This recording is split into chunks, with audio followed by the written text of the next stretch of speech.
millions are eligible to vote, but it's uncertain how many will actually turn out. People from all walks of life who have had it with the hardship brought on by sanctions and a system that relies on corruption and repression are expected to protest by simply staying home. In Florida, there are probably hundreds of places to get a cheeseburger in paradise along State Road A1A, which stretches along the Atlantic coast from north to South Florida. Now the highway is being renamed for the man who wrote and sang the song. It'll be called the Jimmy Buffett Memorial Highway. S&P futures are up 18.5. This is CBS News. Think O'Reilly Auto Parts for all your car care needs. Get the parts and service you need fast from the professional parts people at O'Reilly Auto Parts. Hi, I'm Caesar Milan. People are always commenting on how happy and healthy my dogs are. One of the reasons is the food my dogs eat. Dr. Marty's Nature's Blend is a premium freeze-dried raw dog food designed to support your dog's health, happiness, and lifespan. Their jaws are more flexible, their teeth are cleaner, and their coats shinier. And why they seem more youthful even as they age. I'm veterinarian Dr. Marty Goldstein. I've helped countless dogs thrive with one simple concept. Your dog needs a high-meat diet similar to what their ancestors ate in the wild. Dr. Marty created Nature's Blend using 50 years of nutritional research and experience, helping dogs make incredible turnarounds. Save up to 54% off Nature's Blend and get a free bag of Cod Krispies, their wild-caught, ultra-crunchy cod skin treats. Go to drmartypets.com/good. or text GOOD to 511-511. Your order is back with a 90-day guarantee. All dogs are unique. Your dog results can and will vary. Message and data rates may apply. Ken Griffey Jr. and Sr. did it in baseball. Now the Jameses are about to do the same thing in the NBA. The Los Angeles Lakers select Bronny James. LeBron's son Bronny has been drafted by the LA Lakers, picked 55th overall in the second round. Now the James family is set to make history as the first father-son duo in the league, something LeBron told ESPN he wanted before retiring. Spending a full year with him in the same uniform, that would be the icing on the cake. LeBron's got a $51 million player option with the Lakers that expires this week, but now with Bronny on board, he's expected to sign a new deal, likely his last. Monica Ricks, CBS News. Boeing and NASA say they'll update us this afternoon on when two astronauts might fly their Starliner spacecraft home from the International Space Station. Starliner's had several problems engineers wanted to study while it's docked to the station. I'm Peter King, CBS News. Join Mark Patrick's seminars and stop smoking now without cravings, irritability, weight gain, or your money back. Totally changed my life. It's amazing. I don't have any cravings. You want to quit, but have found it impossible? This is the thing for you. I have absolutely no craving. It's the darndest thing I have ever seen in my life. It's not for entertainment. It's for results. Do it. It works. Period. You've tried everything else. You need to come and try this. Early bird special, only $49.99 guaranteed. Because don't just cut down, but stop smoking. In addition, lose all the weight 100% guaranteed with Mark Patrick seminars. Let hypnosis destroy unwanted cravings and lose the weight. That's right. Seminar Sunday, July 14th at the Hilton Garden Inn, Montgomery East in Montgomery. Weight loss seminar 11 a.m. Stop smoking seminar 2 p.m. Registration 30 minutes before seminar. Sign up at markpatrickseminars.com. If you're driving a car or truck with an expired warranty and suddenly lost your transmission or needed a full engine repair, would a $4,000 repair bill leave you stranded? I'm Danica Patrick. Don't get caught off guard with a vehicle breakdown. Choose the company I trust, Endurance. No matter the mileage, if your vehicle is less than 20 years old, Endurance offers auto protection plans for any budget. Protection on the drivetrain, electrical, transmission, AC, and more. Plus 24/7 roadside assistance and rental car reimbursement on any plan. Endurance handles everything, from making a claim to paying the certified mechanic of your choice. Act now and get 1 full year of Elite benefits. A $2,000 value, free. Endurance has paid hundreds of millions in claims. Call for your fast free quote today. Call 800-290-1583. That's 800-290-1583. 800-290-1583. How would you like to finally lose all those unwanted pounds quickly without spending thousands on painful injections or prescriptions? Hi, it's Donna Simpson, health and wellness expert. You probably know someone that is using Ozempic, the hottest diet craze in the country. Everyone knows about this prescription injection. Celebs use it to look their best. The problem is most of us can't afford Ozempic, and these injections can be so uncomfortable. Now you can lose the weight just as easily, but with no needles, no expensive prices, no side effects, and no worries. You need to try Lozempic, a new miracle weight loss breakthrough that performs so well it's been called nature's Ozempic. Lozempic is an easy-to-take diet pill now available without a prescription, being used by thousands to get rid of those unwanted pounds. So call now and find out how to get a free bottle. Find out how to get your free bottle of Lozempic. Call 800-686-2430, 800-686-2430. Free bottles for limited time, so call 800-686-2430. That's 800-686-2430. Join Sean Hannity Sundays at 3 p.m. for the Encore Show. Chinese, the Russians, don't fear Joe Biden. On News Radio 1440. Heading down, turn around, WSFA First Alert Weather Forecast on News Radio 1440. Sponsored by Publix Supermarkets. Save more when you join Club Publix. You can get $5 off your next purchase of $20 or more by signing up at clubpublix.com/save5. Terms, conditions, and restrictions apply. Offer valid in-store only. Must sign up by December 31st, 2024. Muggy and mild to start your Friday, and there are a few showers in lower Alabama, but overall coverage rain will become scattered as we hit throughout the late morning into the early afternoon. Hot again, but seasonably so in the low 90s. So let me tell you, it's going to feel a lot warmer than that thanks to all of this abundant moisture in the atmosphere. That could spark a few of those pop-up showers and storms once again today, even tomorrow, or even for Sunday as well. And that's your First Alert forecast. I'm WSFA meteorologist Amanda Curran on News Radio 1440. Montgomery Skywatch Traffic, brought to you by Sons Automotive, family owned, family driven, on News Radio 1440. Highway Woodcrest Drive, heading out towards the airport. Watch for this at Selma Highway at Woodcrest Drive. If you see something else out there giving you trouble with traffic safety, contact us. We'll pass the info along. Right now, that's the latest problem reported. Looking at the traffic flow maps, go get back upstairs. That's all good news. Keep listening. We'll keep you posted. Larry Live Oak. He makes sure you got the right insurance for your needs and lifestyle. And Larry's been customizing insurance since 1988. Call Live Oak Insurance, Main Street, Millbrook, 285-2881. Buckle up. It's the law from Montgomery Skywatch Traffic. This is Major Delay. Good morning, I'm Jed Davis. Here's what's happening in the news on this Friday. Alabama now has a new law with strong penalties for people who sell fentanyl. A person dies from an overdose. The person can now be charged with manslaughter. Convicted could serve up to 20 years in prison. An Alabama hospital deal now needs approval from the Pope. UAB is looking to acquire Ascension St. Vincent's Health in Birmingham. UAB trustees approved that deal earlier this week, but now Pope Francis must sign off on the deal. No word yet on when that can happen.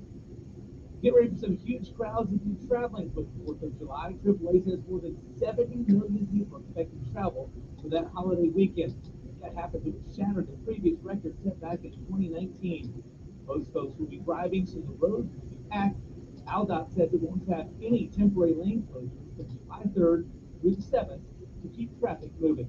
That's your news on this Friday. I'm Jeff Davis, WSFA 12 News. Looking for a quick bite on the go, or just want to hang out with friends in a relaxed, family-friendly atmosphere? T-Town, 7929 Vaughn Road is that place. Enjoy diverse foods and teas. T-Town has the freshest homemade bobas, banh mi's, and boas. They also have house breads, sweetbreads, and desserts. Every bite is a delight. There's always a healthier alternative at T-Town. Gluten-free, vegetarian, and caffeine-free options. They cater, discounts on large orders, and a loyalty program. T-Town. Check out T-Town's menu on Facebook.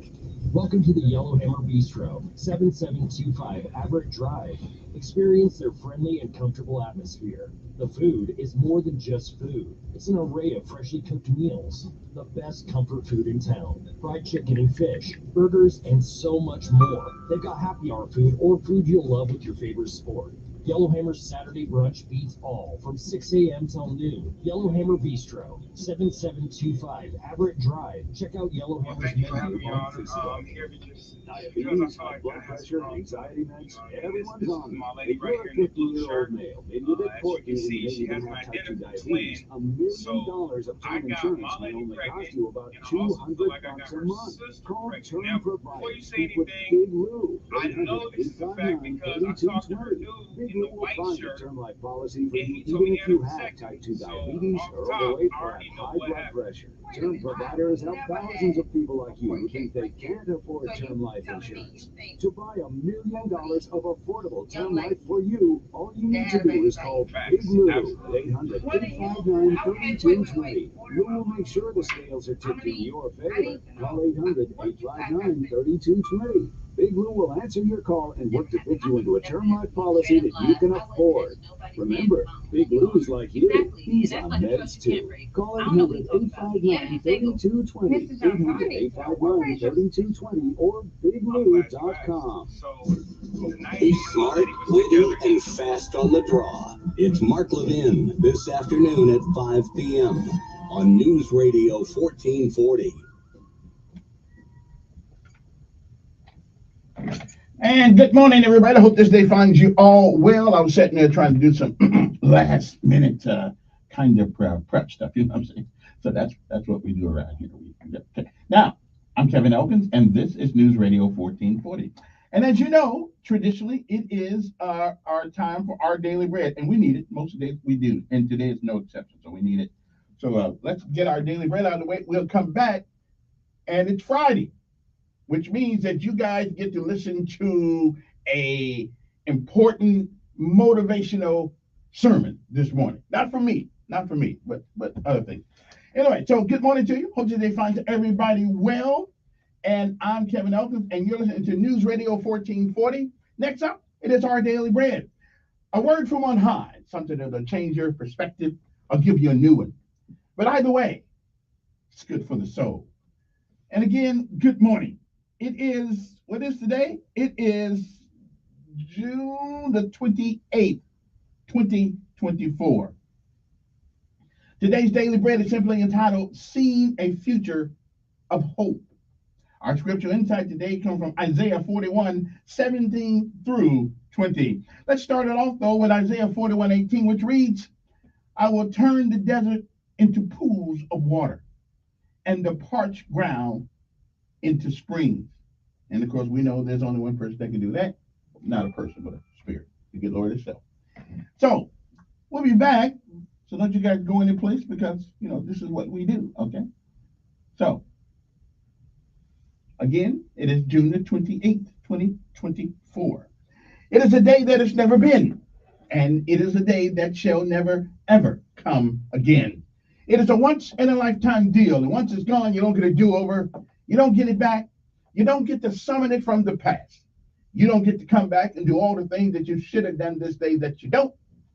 And more importantly, you don't get a chance to come back and undo the things that you do. So whatever it is that you do with this day, make sure that if tomorrow should be, you'll be glad and proud of what you have done with this day. If you lived a while, you've seen, you've heard many, many, many yesterdays. And if we are blessed and given the grace, the charity, the love of God, we may, I am not sure, but we may see some tomorrows.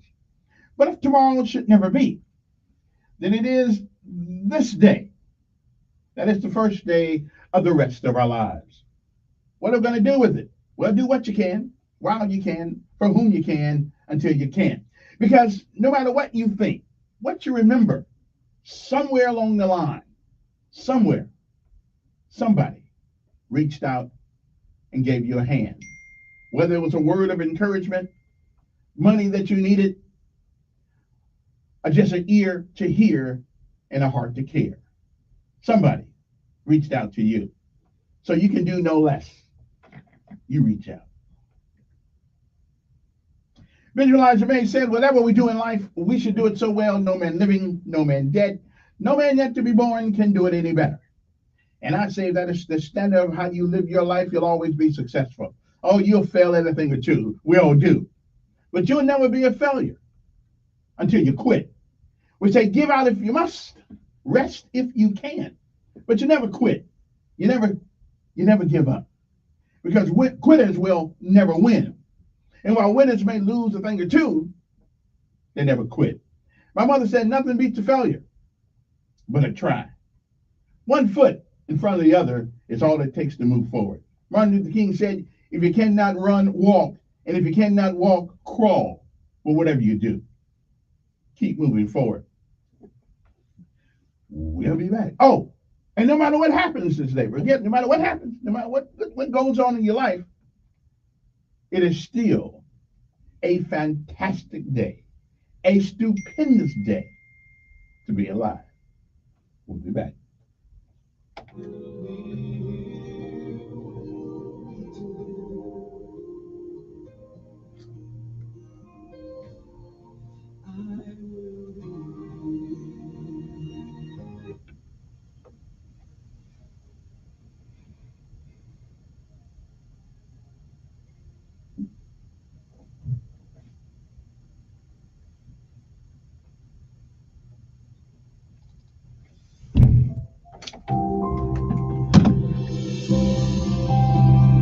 Hi, and thanks for joining us for today's encouragement from Our Daily Bread.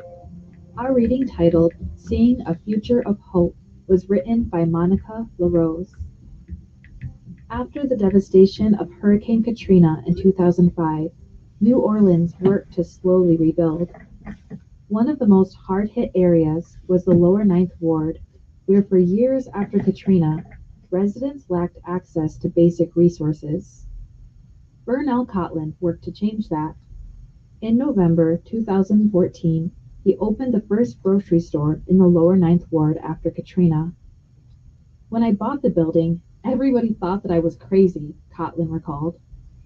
But the very first customer cried because she never thought the neighborhood was coming back. His mother said her son saw something I didn't see. I'm glad he took that chance. God enabled the prophet Isaiah to see an unexpected future of hope in the face of devastation. Seeing the poor and needy search for water, but there was none, God promised to turn the desert into pools of water and the parched ground into springs. When instead of hunger and thirst, his people experienced flourishing once more, they would know the hand of the Lord has done this. He's still the author of restoration, at work bringing about a future when creation itself will be liberated from its bondage. As we trust in His goodness, He helps us see a future where hope is possible. Today's Our Daily Bread devotional scripture reading is from Isaiah chapter 41, verses 17 through 20. The poor and needy search for water, but there is none. Their tongues are parched with thirst. But I, the Lord, will answer them. I, the God of Israel, will not forsake them. I will make rivers flow on barren heights and springs within the valleys. I will turn the desert into pools of water and the parched ground into springs. I will put in the desert the cedar and the acacia, the myrtle and the olive. I will set junipers in the wasteland, the fir and the cypress together, so that people may see and know, may consider and understand that the hand of the Lord has done this, that the Holy One of Israel has created it.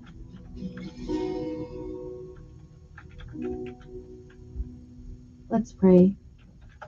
Lord, when we look around and see need all around us, lead us to act with love and compassion and meet needs where we are able. As we do, may we witness to the hope found in you and the future you're bringing. Thank you, Lord. It's in Jesus' name we pray. Amen. Thank you for listening today. My name is Brenna Holzclaw, and today's encouragement was provided by Our Daily Bread Ministries. And now, as we do every morning, we pay homage to all of our armed forces of these United States, because freedom is not free. That's right. Even that stuff we had to put up with last night is part of our as part of our republic. We can get into that later on. Anyway, good morning to you.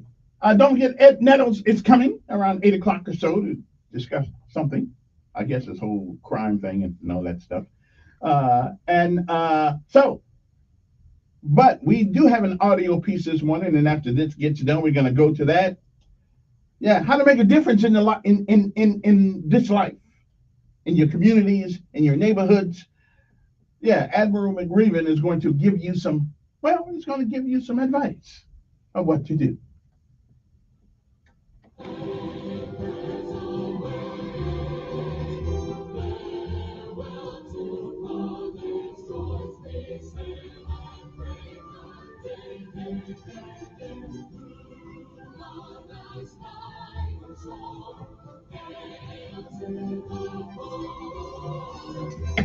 And also want to say good morning to Montgomery Sanitation Department. The guys always out there on the road, hot, snow, rain, sleet. They're always out there. I think they deserve a raise, not a big one. We just gave one a couple of years ago. Just maybe, just a little bit more to go on top of there, just a little. Help them out. Help them out. Also, good morning to the maintenance department out there. I call them the chain gang trucks. We need Mayor. Okay, if we want to talk about image here, can we take the maintenance department out of the trucks? Look like all they need now is some sledgehammers, and we can swear them down. They're going to break little big rocks into little ones. Let's get a more truck. Let's get some air in there. Okay, let's make it look better. And change that ugly green color. Come on, man. Make it yellow. I'd rather look like a school bus. Okay, anything else? Any other complaints anybody have with that? Anybody see the thing last night? The debate. Actually, that was almost a debate. It really was. I found it interesting. Not very informative, but interesting. I think that no matter what you were thinking last night before it came on, you didn't change your mind. Whichever way it was, if you was a Biden guy, you still a Biden guy. If you was a Trump guy, you still a Trump guy. Nothing changed my mind last night. Not a thing. But again, like I always say, if it's Biden and Trump, I'll vote for Trump.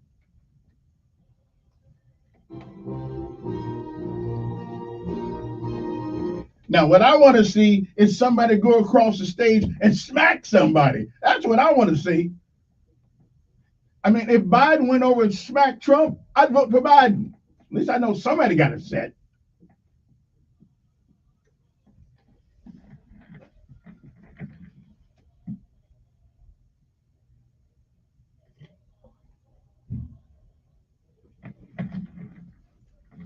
Of course, if Trump went over and smacked Biden, well, they both the same age, so wouldn't be no elder abuse.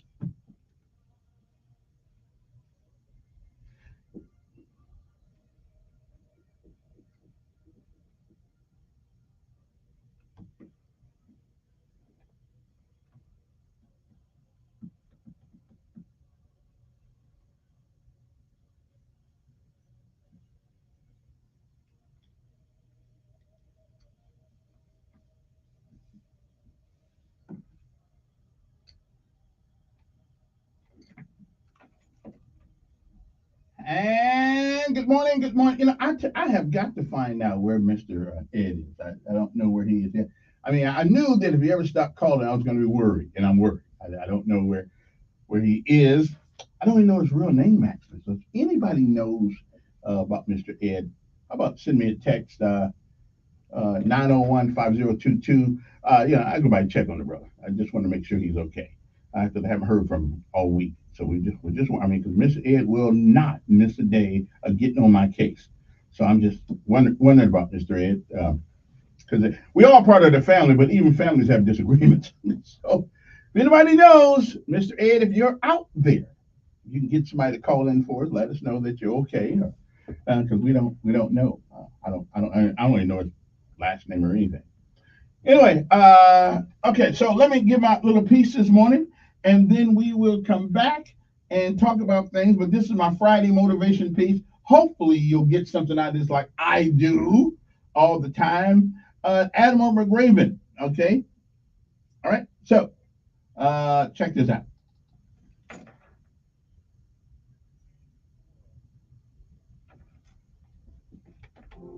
I have a few suggestions that may help you on your way to a better world.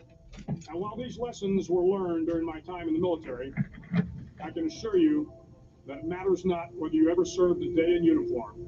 It matters not your gender, your ethnic or religious background, your orientation, or your social status. Our struggles in this world are similar, and the lessons to overcome those struggles and to move forward, changing ourselves and changing the world around us, will apply equally to all.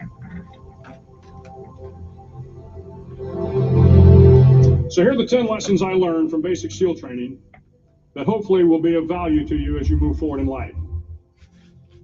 Every morning in SEAL training, my instructors, who at the time were all Vietnam veterans, would show up in my barracks room, and the first thing they'd do was inspect my bed. If you did it right, the corners would be square, the covers would be pulled tight, the pillow centered just under the headboard, and the extra blanket folded neatly at the foot of the rack. It was a simple task, mundane at best, but every morning we were required to make our bed to perfection. It seemed a little ridiculous at the time, particularly in light of the fact that we were aspiring to be real warriors, tough, battle-hardened SEALs. But the wisdom of this simple act has been proven to me many times over. If you make your bed every morning, you will have accomplished the first task of the day. It will give you a small sense of pride, and it will encourage you to do another task, and another, and another. And by the end of the day, that one task completed will have turned into many tasks completed. Making your bed will also reinforce the fact that the little things in life matter. If you can't do the little things right, you'll never be able to do the big things right. Amen to that. And if by chance you have a miserable day, well, you will come home to a bed that is made. That you made. And a made bed gives you encouragement that tomorrow will be better. So if you want to change the world, start off by making your bed.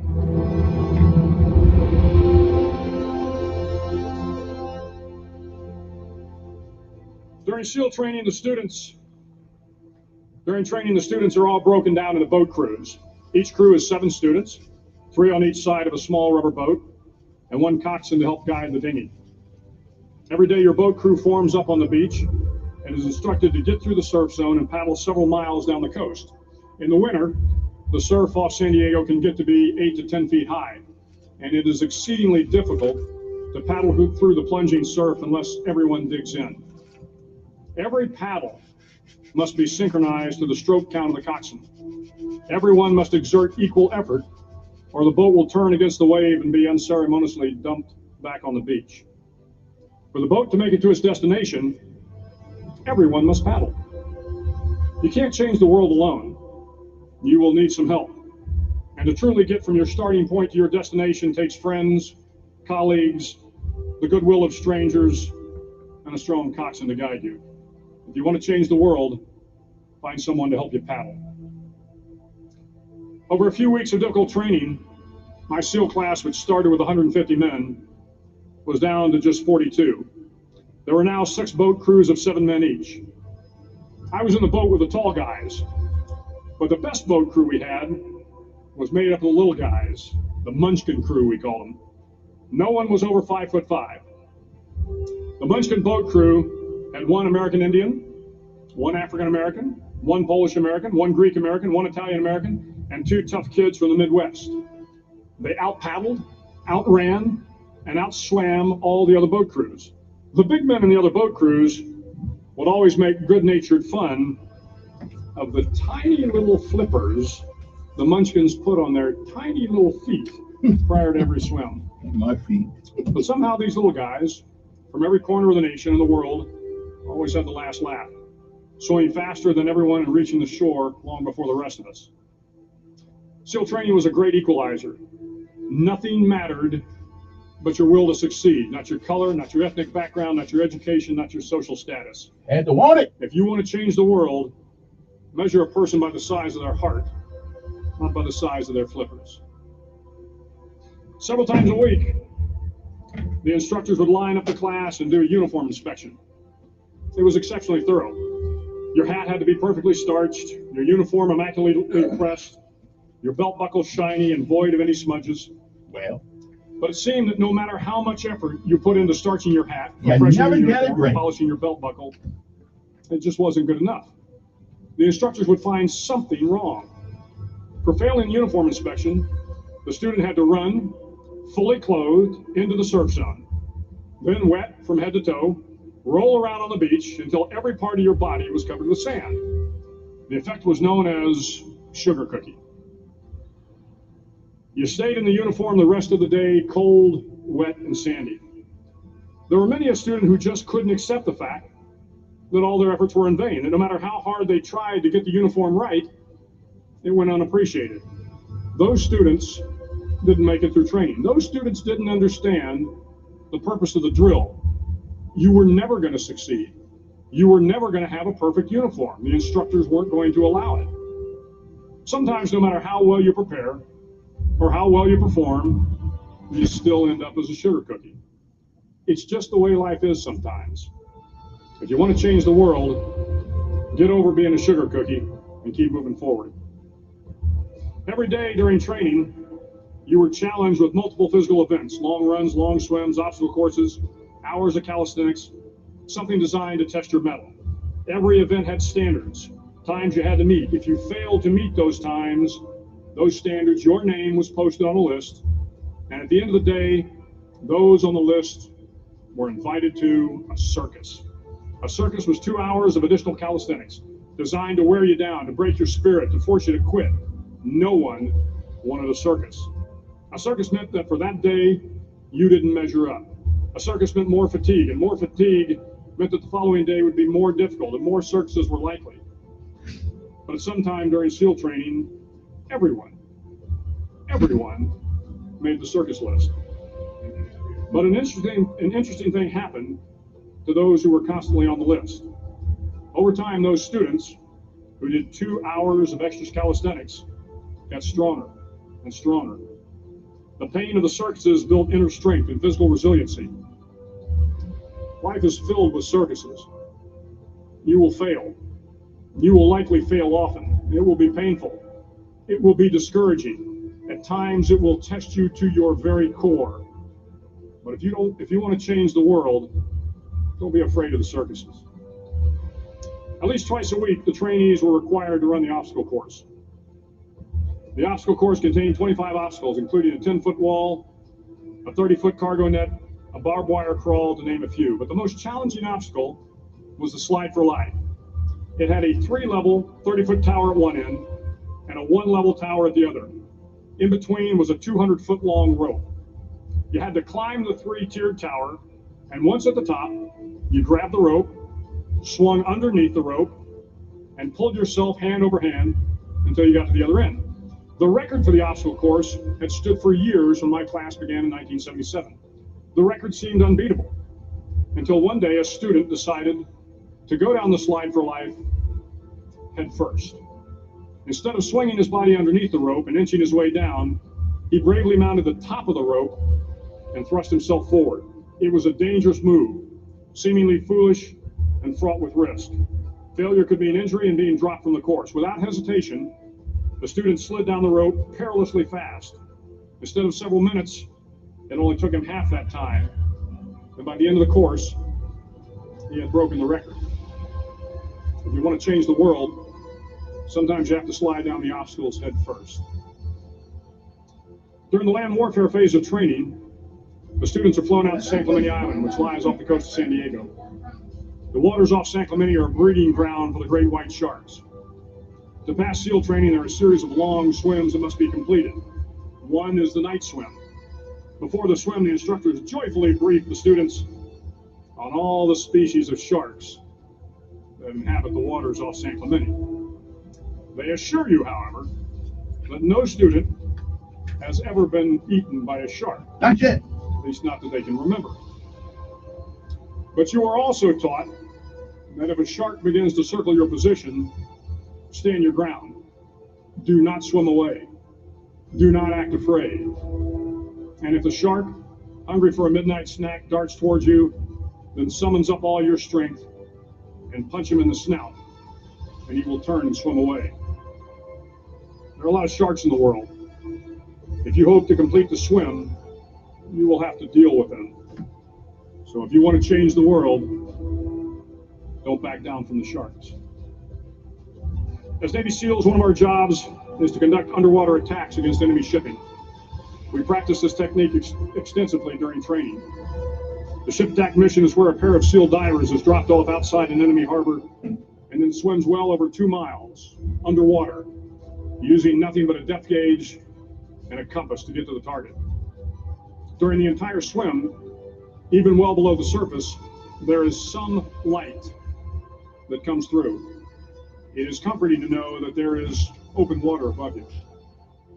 But as you approach the ship, which is tied to a pier, the light begins to fade. The steel structure of the ship blocks the moonlight. It blocks the surrounding street lamps. It blocks all ambient light. To be successful in your mission, you have to swim under the ship and find the keel, the center line, and the deepest part of the ship. This is your objective. But the keel is also the darkest part of the ship, where you cannot see your hand in front of your face, where the noise from the ship's machinery is deafening, and where it gets to be easily disoriented, and you can fail. Every SEAL knows that under the keel, at that darkest moment of the mission, is a time when you need to be calm, when you must be calm, when you must be composed, when all your tactical skills, your physical power, and your inner strength must be brought to bear. If you want to change the world, you must be your very best in the darkest moments. The 9th week of training is referred to as Hell Week. It is 6 days of no sleep, constant physical and mental harassment, and one special day at the Mud Flats.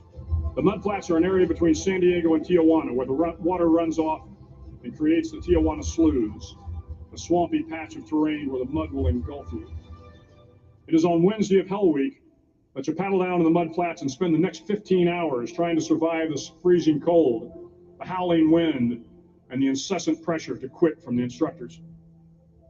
As the sun began to set that Wednesday evening, my training class, having committed some egregious infraction of the rules, was ordered into the mud. The mud consumed each man till there was nothing visible but our heads. The instructors told us we could leave the mud if only 5 men would quit. Only 5 men, just 5 men, and we could get out of the oppressive cold. Looking around the mud flat, it was apparent that some students were about to give up. It was still over 8 hours till the sun came up. 8 more hours of bone-chilling cold. The chattering teeth and the shivering moans of the trainees were so loud, it was hard to hear anything. And then one voice began to echo through the night. One voice raised in song. The song was terribly out of tune, but sung with great enthusiasm. One voice became 2, and 2 became 3, and before long, everyone in the class was singing. The instructors threatened us with more time in the mud if we kept up the singing, but the singing persisted, and somehow the mud seemed a little warmer, and the wind a little tamer, and the dawn not so far away. If I have learned anything in my time traveling the world, it is the power of hope. The power of one person, a Washington, a Lincoln, King, Mandela, and even a young girl from Pakistan, Malala. One person can change the world by giving people hope. So if you want to change the world, start singing when you're up to your neck in mud. Finally, in SEAL training, there's a bell. A brass bell that hangs in the center of the compound for all the students to see. All you have to do to quit is ring the bell.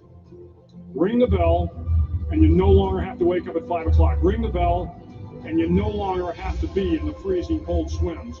Ring the bell, and you no longer have to do the runs, the obstacle course, the PT, and you no longer have to endure the hardships of training. All you have to do is ring the bell to get out. If you want to change the world, don't ever ring the bell. It will not be easy. Start each day with a task completed. Find someone to help you through life. Respect everyone. Know that life is not fair and that you will fail often. But if you take some risks, step up when the times are the toughest, face down the bullies, lift up the downtrodden, and never, ever give up,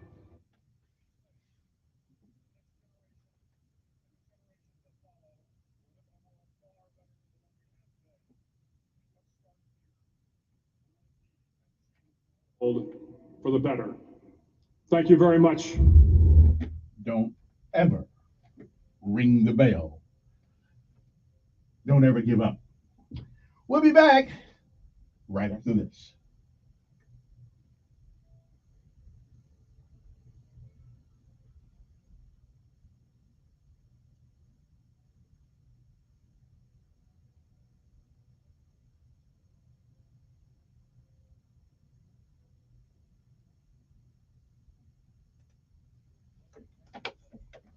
Weather forecast on News Radio 1440. Sponsored by Audible. Ever Immerse the ring new world the bell. of ideas with Audible. Explore an incredible selection of audiobooks, podcasts, and originals, all in one easy app. There's more to imagine when you listen. Sign up for a free trial at audible.com. Muggy and mild to start your Friday, and there are a few showers in lower Alabama, but overall coverage of rain will become scattered as we head throughout the late morning into the early afternoon. Hot again, but seasonably so in the low 90s. But let me tell you, it's going to feel a lot warmer than that thanks to all of this abundant moisture in the atmosphere. That could spark a few of those pop-up showers and storms once again today, even tomorrow, or even for Sunday as well. And that's your first alert forecast. I'm WSFA meteorologist Amanda Curran on News Radio 1440.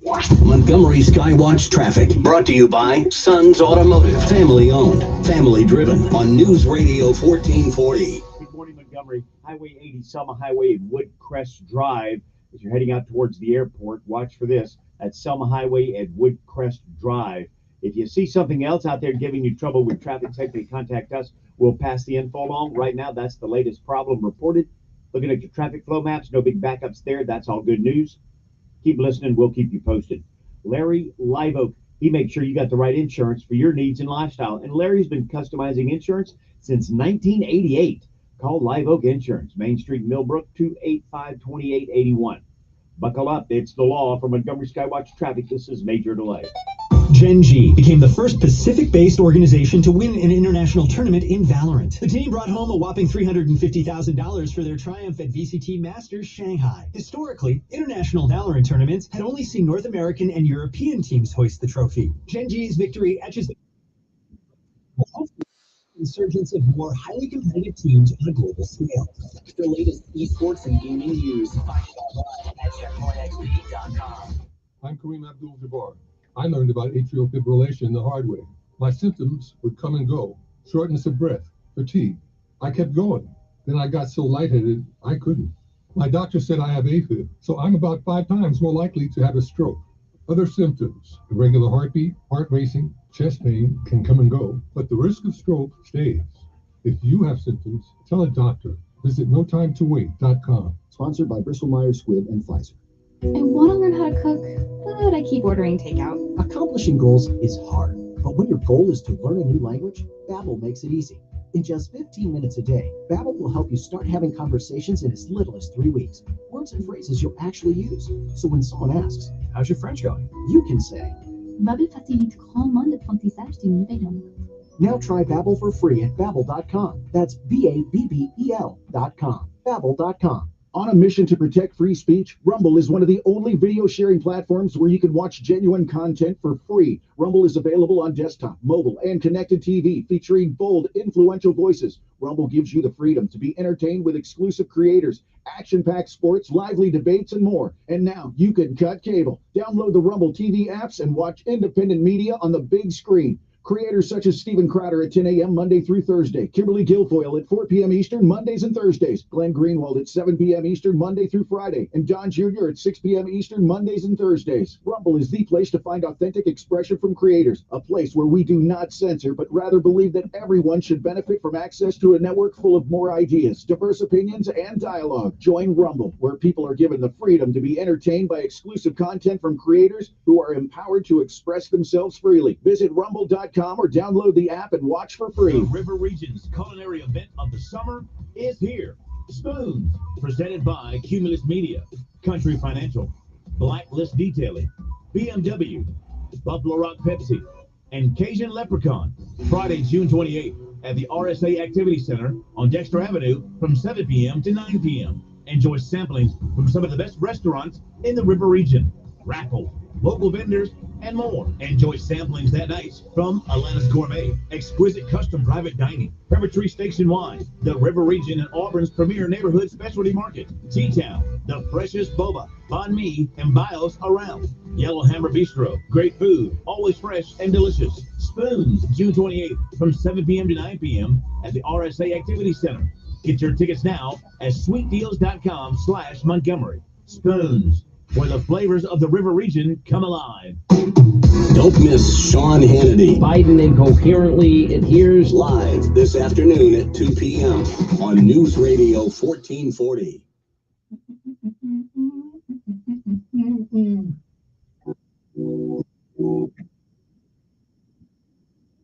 And we are back. Good morning. Okay, we're not really back. We're here.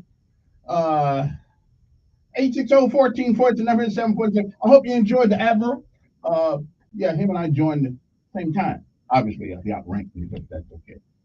I wasn't Admiral material. Okay. Matter of fact, for a minute, I thought I was going to be private material for him. 860-1440 the number. Good morning. Thanks for holding. Who's this? Yes.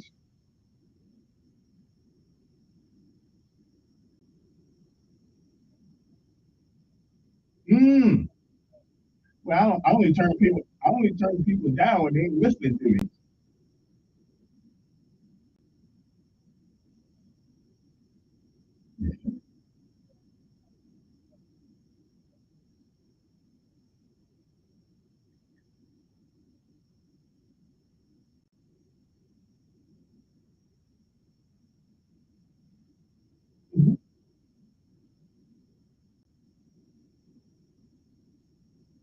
Now, if you say that to me again, I'm gonna hang up on you. I don't give a crap about title. I mean, I don't care about that. I don't care about titles. Okay, but don't insult me. Yeah, but don't insult me. Yeah, you are. When you assume when you tell me I only listen to people with titles, that's a lie from the pit of hell.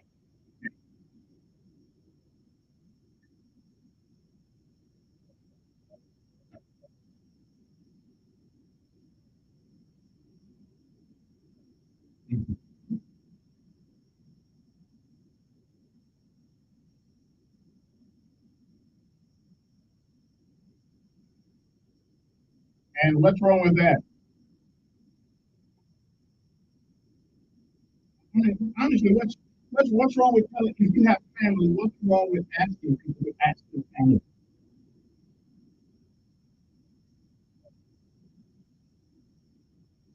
Because that other young man didn't have anybody to help him. Yeah, I did know. I did know that. Wait a minute. Hold on. Let's get one thing straight. It is not my job to help everybody that calls me. I do what I can do when I want to do it. Okay, if I think I can make a difference. If I can't, I leave it alone. Listen, then don't have them call me. All right. See you later. See you later. Good morning. Oh, people find out that I'm only human. I can't help everybody.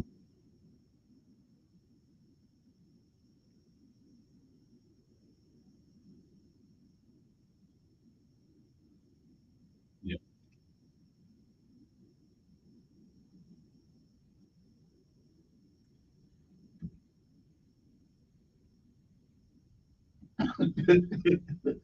Well, I do believe that. I do believe, though, I don't think anybody changed their mind about who they supported after they listened to that. If you were a Trumpster when it began, you was a Trumpster when it was done. If you were a Biden guy when it started, you were a Biden guy. I mean, there was nothing over. Yeah, you think so?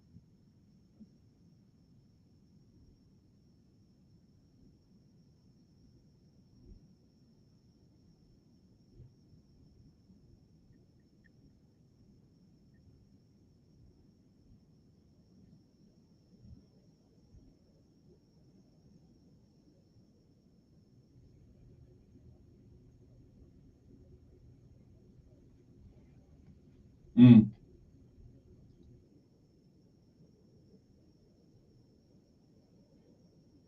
But I am going to tell you something. I have to tell you something. The guy, he fought better than I actually thought he was.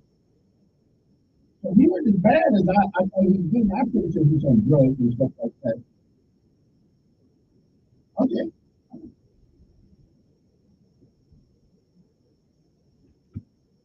Mm-hmm.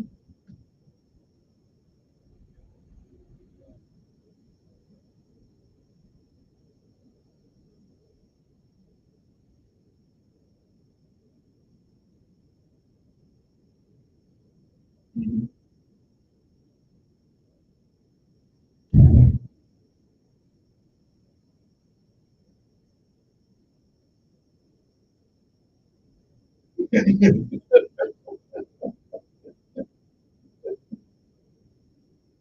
Well, neither one of them got in the room when they talked about Elder. I mean, Donald was 3 years younger than Biden did.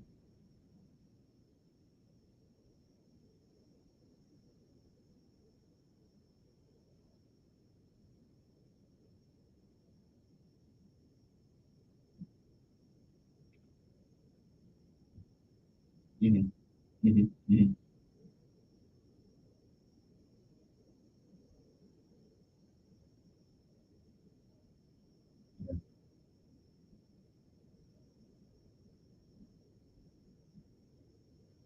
Hillary.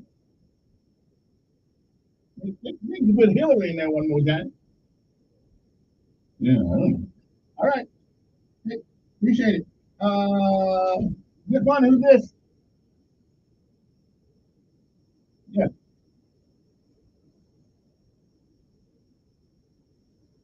Mm. Don't ever give up. Mm.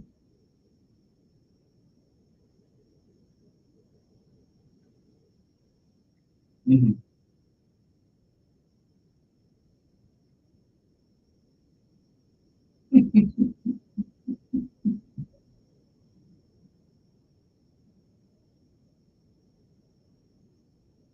Okay. Mm-hmm.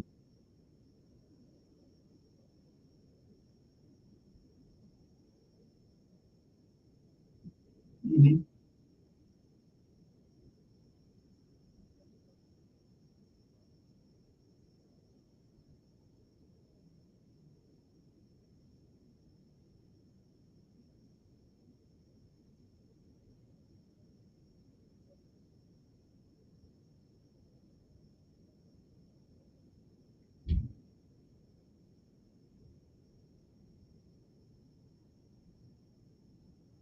Let me ask you a question. No. No. So if you feel that, but if you feel that, what, yeah.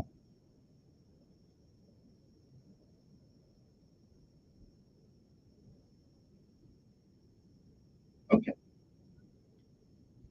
Mm-hmm. Okay.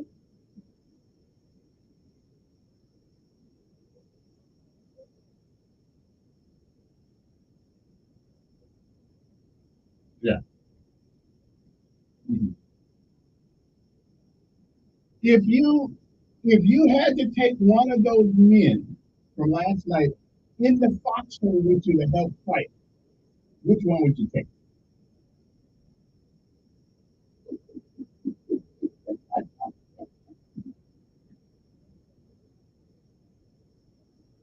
Yeah.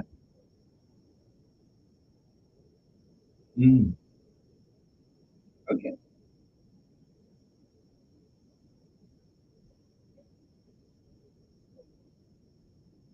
Mm-hmm. Mm.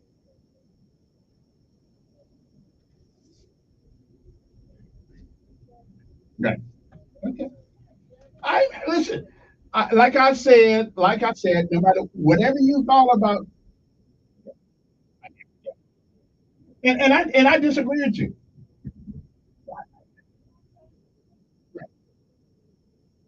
Okay. I, yeah. All right. And again, it didn't change any. If you went into that debate last night a Biden supporter, you walk out of it as Biden supporter, regardless of what the consequences are. If you really is a Trump supporter, you came out a Trump supporter regardless of the consequences are.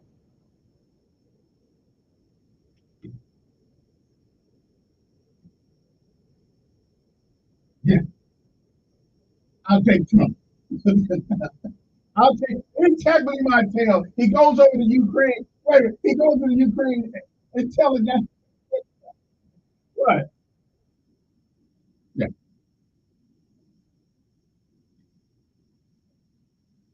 yeah.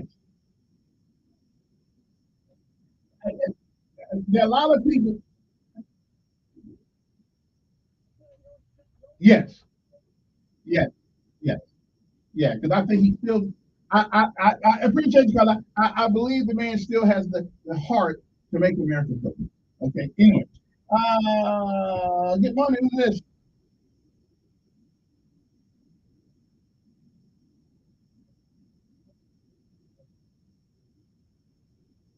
I do. Yeah. I, I got somebody to choose from. Yeah, yeah, yeah, yeah.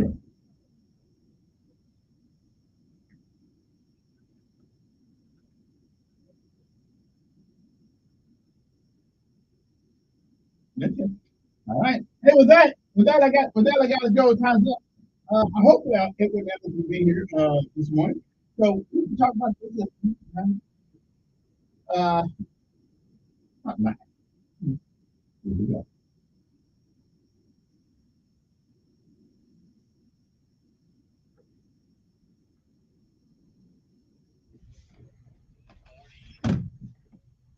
Davis, here's what's happening in the news on this Friday. Alabama now has a new law with stronger penalties for people who sell fentanyl. If a person dies from an overdose, the seller can now be charged with manslaughter. Those convicted could serve up to 20 years in prison. An Alabama hospital deal now needs approval from the Pope. UAB is looking to acquire Ascension St. Vincent's Health in Birmingham. UAB trustees approved that deal earlier this week, but now Pope Francis must sign off on the deal. No word yet on when that could happen. Get ready for some huge crowds if you're traveling for the 4th of July. AAA says more than 70 million people are expected to travel for that holiday weekend. If that happens, it would shatter the previous record set back in 2019. Most folks will be driving, so the roads will be packed. AlDOT says it won't have any temporary lane closures from July 3rd through the 7th to keep traffic moving. That's your news on this Friday. I'm Judd Davis for WSFA 12 News. News Radio 1440, WLWI AM, the home of the Dan Bongino Show. Also on 95.1 HD3 FM, Montgomery, Alabama.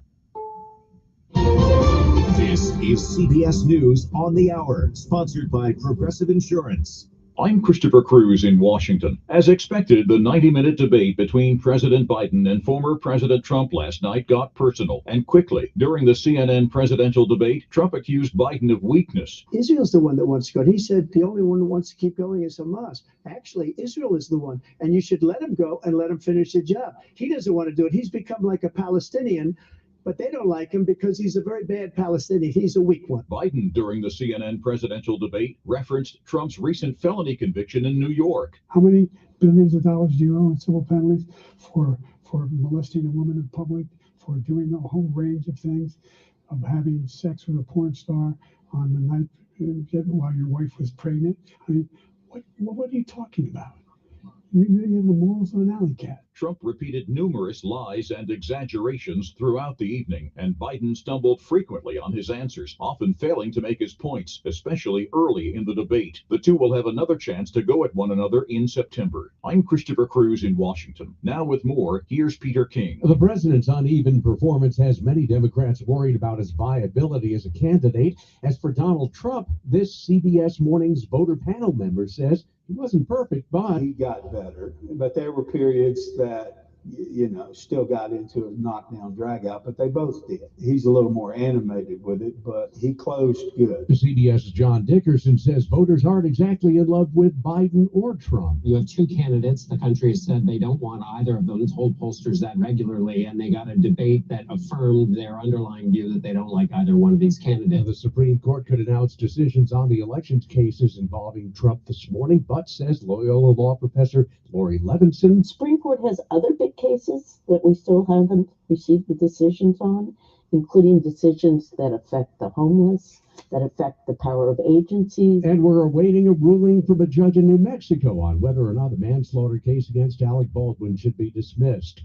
He was charged after a prop gun on a movie set went off, killing cinematographer Helena Hutchins. CBS News legal analyst Thane Rosenbaum. One element of the prosecution's case against Alec Baldwin was that he was not only the lead actor, but also a producer. So his duty of care was higher than someone who merely recites his lines. The prosecution has maintained that it wasn't an orderly set, that many things were happening during the filming that suggested gross negligence. Teddy Roosevelt's missing pocket watch is turned off at a Florida auction house 37 years after it was stolen. This is CBS News. Sponsored by Progressive Insurance. Looking for a career path with flexibility, great pay, and benefits? Go to progressive.com/careers and apply online today. Hi, I'm Cesar Milan. People are always commenting on how healthy my dogs are. One of the reasons is the food my dogs eat. Dr. Marty's Nature's Blend is a premium freeze-dried raw dog food designed to support your dog's health, happiness, and lifespan. Save up to 54% off Nature's Blend and get a free bag of cod Krispies. Go to drmartypets.com/good or text GOOD to 511-511. Your order is back with a 90-day guarantee. All dogs are unique. Your dog results can and will vary. Message and data rates may apply.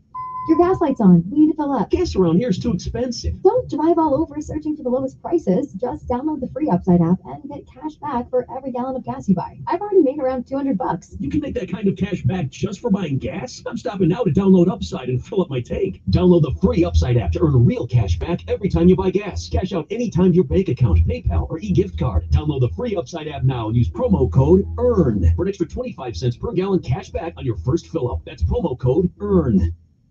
NFL Sunday Ticket subscribers get a win off the gridiron. A federal court jury in Los Angeles has ordered the NFL to pay nearly $5 billion in damages after ruling that the league violated antitrust laws in providing out-of-market Sunday afternoon games on a premium subscription service. The lawsuit covered nearly 2.5 million residential subscribers and nearly 50,000 businesses. They paid for the package of NFL games from 2011 through 2022 on Direct TV. Jim Crisilla, CBS News. The L.A. home where Marilyn Monroe lived and died in 1962 has been designated as a historical landmark after a move from its owners to demolish it. The owners wanted to expand their own estate next door. They argued unsuccessfully that the house no longer reflects Monroe's times and the tourist traffic was simply too much. I'm Peter King, CBS News. Paid for by Christian Care Ministry. You know, a lot of times you have to choose between something high quality or something that saves you money. But if you could get both, why not? Especially when it comes to health care. And that is MediShare. You get both. Many families save $500 a month with MediShare, and that's huge. But it's also true that people wind up way more satisfied, too. The member satisfaction rate for MediShare is double that of the typical health insurance plan. Double. That's because MediShare works. It has for more than 30 years. It's a community of Christians who have shared more than $5 billion of each other's bills. People love having telehealth. They love the huge PPO network. So, yeah, really, you can save a ton, like it better. Imagine being happy with how you're taking care of your health care. So if you're self-employed or part of the gig economy, or you just want a plan you're happy with, you can call right now and get a price in 2 minutes. Here's the number. Just call 855-51-BIBLE. That's 855-51-BIBLE. 855-51-BIBLE. Hey, this is Lisa Stofan. Heard the Mark Patrick weight loss hypnosis hype? Well, I attended because my father stopped smoking with hypnosis. Hypnosis eliminated my desire for soda and fast food, made me want to exercise, and I lost 60 pounds in 6 months. My energy level exploded. I went to another session to deal with some other problem foods, and I lost another 10 pounds. In fact, I brought my husband. He lost weight. More important, cholesterol and blood pressure improved. My friend went, and she lost 20 pounds in the first 2 months. So does Mark Patrick hypnosis work? Oh yeah, it works. Nothing has changed my life more. Well, except maybe my husband. He's so proud of me, makes me cry. Wow, what an incredible story. What are you waiting for? Join Mark Patrick seminars and lose the weight or stop smoking guaranteed. Early bird special, only $49.99. That's right. Weight loss seminar, Sunday, July 14th at the Hilton Garden in Montgomery East in Montgomery at 11 a.m. Registration 10:30 a.m. Stop smoking seminar 2 p.m. Registration 1:30 p.m. Sign up at markpatrickseminars.com. If you're driving a car or truck with an expired warranty and suddenly lost your transmission or needed a full engine repair, would a $4,000 repair bill leave you stranded? I'm Danica Patrick. Don't get caught off guard with a vehicle breakdown. Choose the company I trust, Endurance. No matter the mileage, if your vehicle is less than 20 years old, Endurance offers auto protection plans for anybody. Protection on the drivetrain, electrical, transmission, AC, and more. Plus 24/7 roadside assistance and rental car reimbursement on any plans. Endurance handles everything, from making the claim to paying the certified mechanic of your choice. Act now and get 1 full year of Elite benefits. A $2,000 value, free. Endurance has paid hundreds of millions in claims. Call for your fast free quote today. Call 800-290-1583. That's 800-290-1583. 800-290-1583. You can set reminders, make a grocery list, look up random facts and info in seconds, and play your favorite talk show, all with your smart home speaker. News Radio 1440. And we are back. Got a lot of things to do. Got a lot of things to talk about. First of all, before I go back to the phones, Veterans Summer Feast that's happening today, starting at 11 o'clock to 4 o'clock this afternoon. That's down in the Tuskegee, 204 East Oak Street. 204 East Oak Street. Everything is free. You got cotton candy, you got giveaways, you got vendors down there, live DJ, food, snow cones. It's just a day to get together with other veterans down there and civilians down there and have a great time. Okay, enjoy. It's kind of hot, so snow cones will come right in. Will come right in handy. Okay, it's called Hope for Heroes and Families Veterans Summer Fest. Today, starting at 11 o'clock till 4 o'clock p.m. You got to go to Tuskegee. I may roll down there too, as a matter of fact. Community resources, vendors, live DJ, food, snow cones, cotton candy. I don't know about the cotton candy thing that much. Giveaways. Oh, they're giving away some dollars. Face painting and more. Don't know exactly what the face painting thing is all about, but that's what they're doing. Anyway, the address is 204 East Oak Street. That's sponsored by COSA, the Council on Substance Abuse. So make sure, so you got start at 11, that's 11, 12, 1, 2, 3, 11, 12, 1, 2, 3. Yeah, 5 hours. 5 hours of fun down there. So go on down there and see what's going on in Tuskegee. The address again is 204 East Oak Street in Tuskegee, Alabama. I wonder what that means, the word means. Let me go to the phone. This guy's been waiting 10 minutes or so. Good morning. Yes.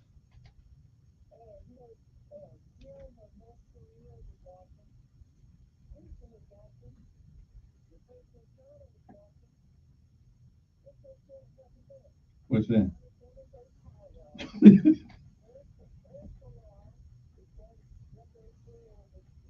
Mm-hmm.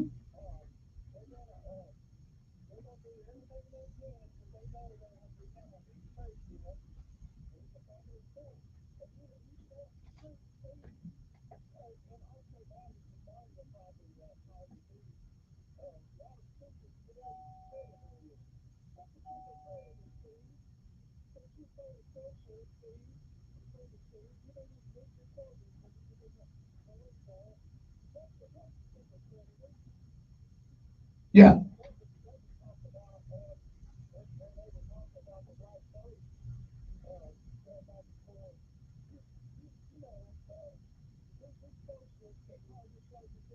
Mm-hmm.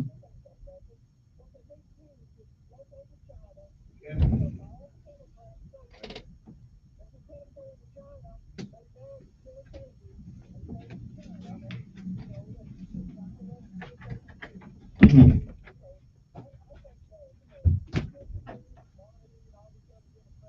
Shut down. Connected, with China. They're so connected with China. Mm. But anyway, Yeah. Next is not till September. But if you went in there, if you was a Biden man when you went in last night, you was a Biden man when you came out, because unfortunately Democrats know what incompetence looks like. And if you were a Trump man when you went in there, you was a Trump man when you came out. So nothing changed. Yeah.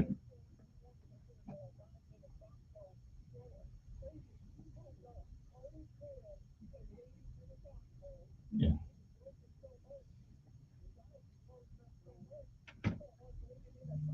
Yeah. I appreciate it. I mean, if I had to put somebody in the foxhole with me, it wouldn't be Biden. And Trump kind of tall, so I don't know if I put him in there with me either. But I would trust Trump more than with Biden, at least to know which end of the gun to shoot. Anyway, that's what I'm saying. My guess is, let me take this call and we'll talk to him, because I know I ain't gonna make him mad. So we gonna talk about.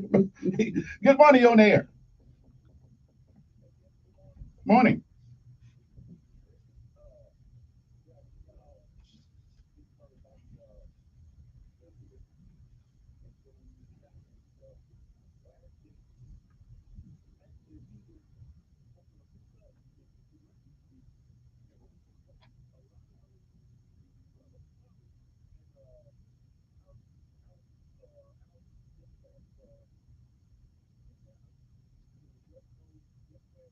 Mm-hmm.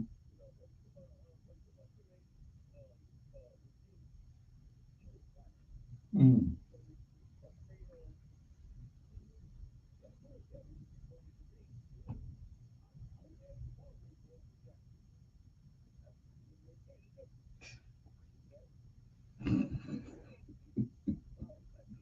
Okay.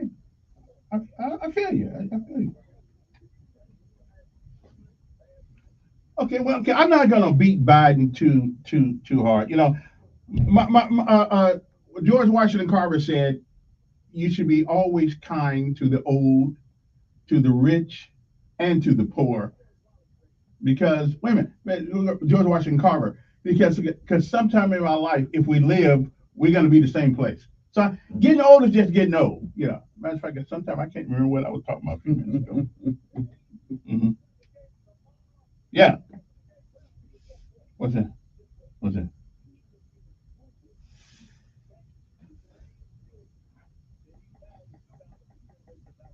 Yeah. Well, people change. People change. I mean, y'all keep telling me that they keep telling me. Wait. They say Trump ain't changed, but Biden has changed, and he was his best friend was Robert Byrd, a member of the KKK.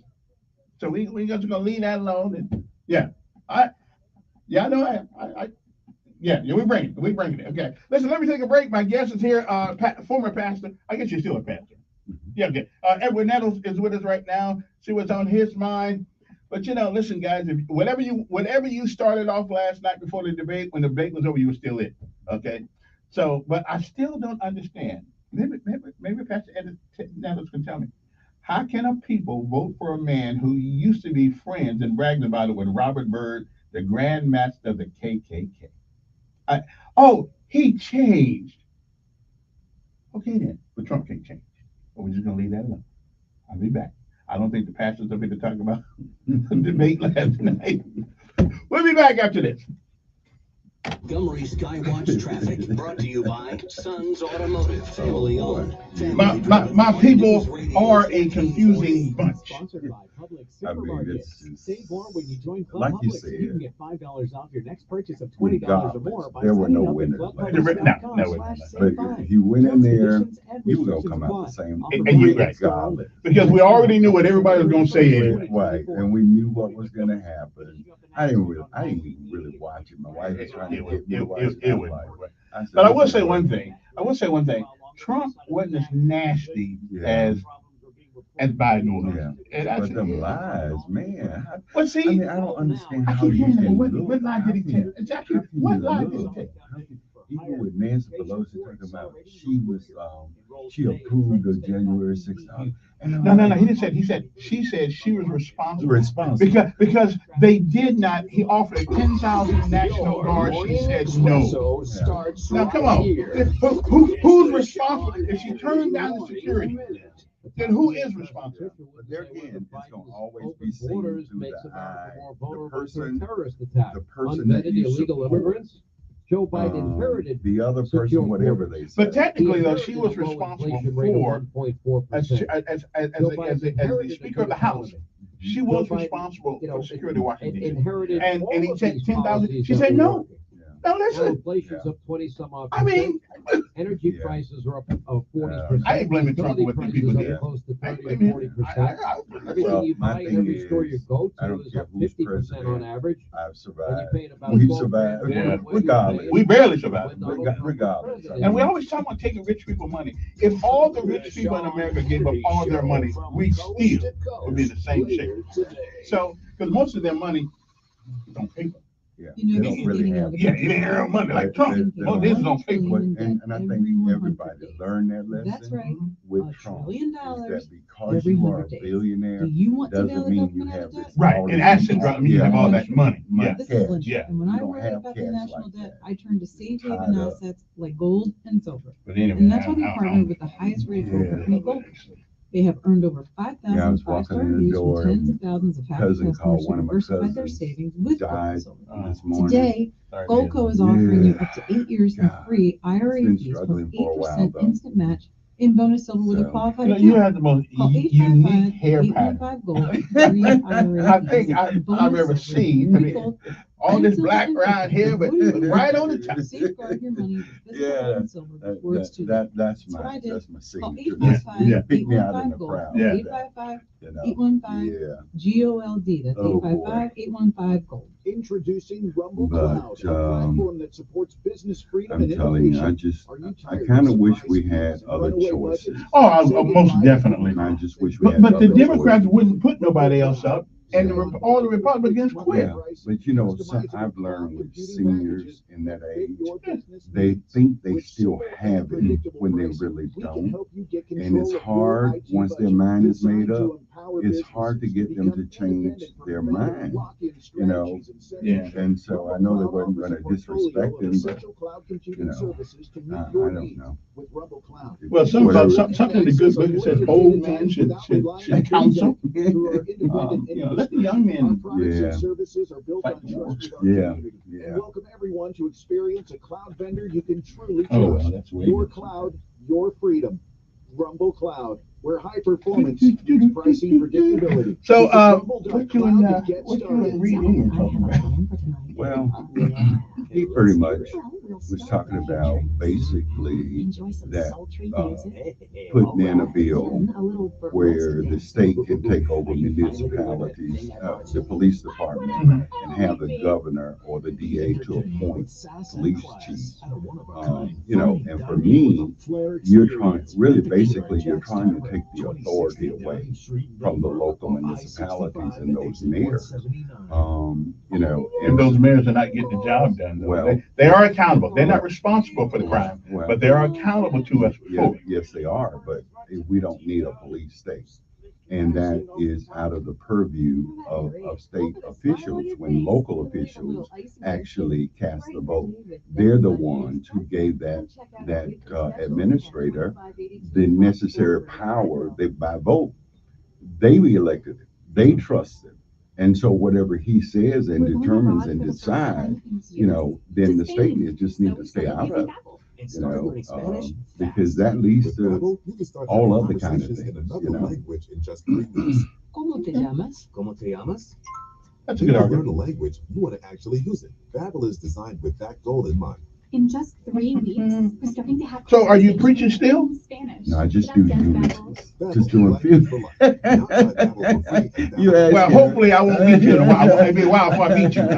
Yeah, you know, just some senior people, you know, that I pastored when I was pastoring. You know, when they passed, the families asked me to come back and do their eulogy.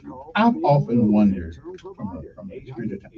You know, when you see movies with people that have passed the movie, somehow I'm thinking maybe they still around out there in the cosmos someplace. Because they on that screen. Yeah, yeah, I mean, yeah. maybe, I don't know. Yeah, it's amazing. It really is. It does something to you to see something like what you're saying. Yeah. They did, but here I am looking at them, listening to them. But that's the Clapping hands for them. yeah, and that's great because even for our loved ones, that memory it keeps them alive. Those videos, even though they're gone, it keeps them alive. Keep them alive in our hearts and things like that. Yeah. Listen to News Radio 1440 from the comfort of your car seat, the comfort of your desk chair, or the comfort of your recliner at home. We're everywhere on the radio, online, and on your smart home speaker. Racial overtures. And we are, our guest this morning is Pastor Ed Meadows. He was engaged in a conversation the other day on another show that I don't normally listen to because when you're number one, why take second string? But however, they were engaged in a great conversation, and I wanted to ask him a little bit about what he was up. Recently, the House Republican here in Montgomery, Reed Ingram, has put forth a piece of legislation where giving the governor or the DA or something like that. Tell us what that disagree was. Well, I think the conversation was that he would introduce legislation that would allow or give the governor authority or the DA to appoint legal municipality, which would be, I think, a terrible thing to do, creating the police state or a takeover.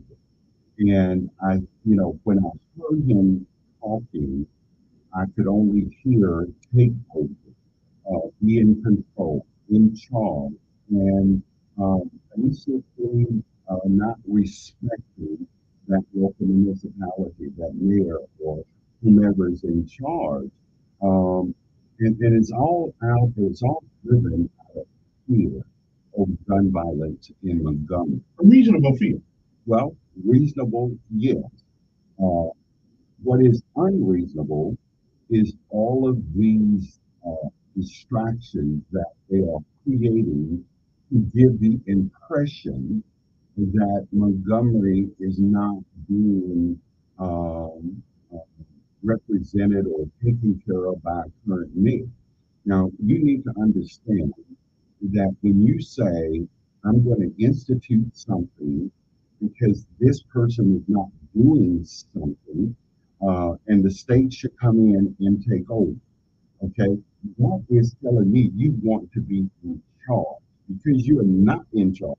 And you cannot control what is happening in the local municipality. Let's make some laws so that we can come in legally and take charge of these local municipalities. Now, someone said something to me. If that's okay for Reed Ingram and whomever else who would like to do that, someone shared with me. Is it okay for the Biden administration to come and take over Alabama because its public schools are at the bottom? Healthcare is at the bottom. We're at the bottom of everything. So should we also say, okay, let's give the federal government authority to come and take over Alabama because apparently Governor Ivey isn't doing a great job. It's all about control and all of these distractions. Folks been shooting for over 30 years, and everybody wants to be excited and all been out of shape because they don't understand. You need to go back and do your homework. You need to know that this didn't just start this year. This started years ago. People don't want to talk about it. During the Todd administration, Mayor Strange administration, gangs were under Bobby Bright. They were talking about it. Under Todd Strange, they began to organize, and they were organized. And I think in 2018, 2019, Mayor Todd Strange, I don't have anything against Todd, and I count him as a friend. But Todd Strange went before police roll call and said that I was trying to destroy his city by saying there were gangs here. And because those that particular situation was kind of pushed under the rug, then they continue to develop and grow in this community. Okay? So gun violence is nothing new to an African American. It's new to white folks because they don't have to live in these communities. So, so let me think something. You just got to saying it's been going on about 3 years. Yes. Way too long. Way too long. That should be going on. Way too long. That means a few mayors and the current one now. We don't hold, and for a minute there, I kept saying that the mayor was responsible for, but he isn't. But he is always accountable. It seems that we can't get a hold of the problem. So how does the problem get resolved? Okay, I'm going to quote you something that Anthony Brown posted on yesterday. Good man, very good man. Mm-hmm. He said, if your plant is down, you must first find out what is causing them to die at the root, in the soil, or systemically. It's more to it than meets the eye. So if it's not in the soil, if it's not in the roots, then it's built in systemically. Okay? So there are policies and things that have been baked into law that has a cause and effect. When can you give me one of those instances? Well, I don't follow you on that. Well, things, when I say that, I'm saying, you take for instance, when it comes to the underserved community, when they make laws, they don't understand how it impacts the underserved community. Because those same laws same laws also for people who are not necessarily. What about that law for cocaine? And we don't have to take it. Listen. Yeah, the folks who were dealing in powder cocaine didn't go to jail. But the folks who were dealing in crack got long sentences. The folks who deal in crack are stupid. Well, maybe so. But the policy, the way it was written, it did not affect those who were able affluent to do powder cocaine. But the policies is what actually affects. Isn't that an excuse? No, there is no excuse. We need to actually have a real conversation about how policy affects people's lives. But you don't have to sell crack or cocaine. No, you don't. But there again, we need to sit down. Let's get back to this Montgomery and the mayor and all of these things. We need to understand that we have a great mayor. I don't care what anyone says. People say, well, he's out of town all the time. Well, look what he's doing. He's the president of the Black or African American Mayors Association of this nation. But we didn't vote for him to be president of the African American Mayors. But his peers, we have somebody who is well respected across the country. In the last month, I haven't heard anyone say he has brought $40 million to this city in a 1 month period. No, we got to say he's not doing his job. What is it? What do you want him to do? Talk about the economy. Tell me, I didn't hear anybody talking about the economy.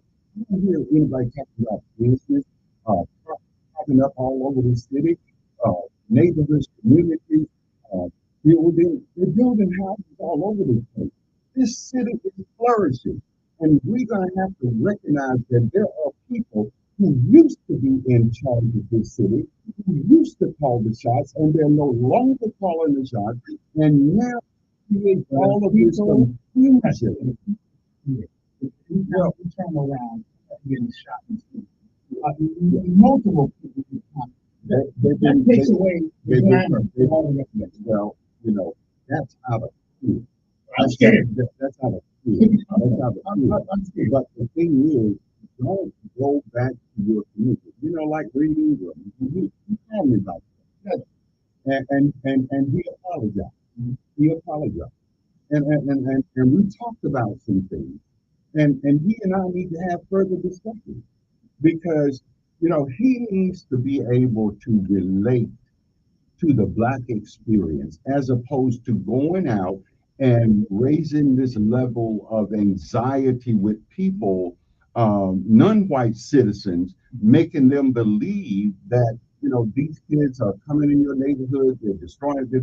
It's not that. These attacks are targeted. They're not random. It doesn't, what I'm saying is, say that it's targeted. Don't put in people's mind that if you go to Dollar General, they're going to shoot you down and rob you. You know, that's over exaggeration. Good morning, you're there.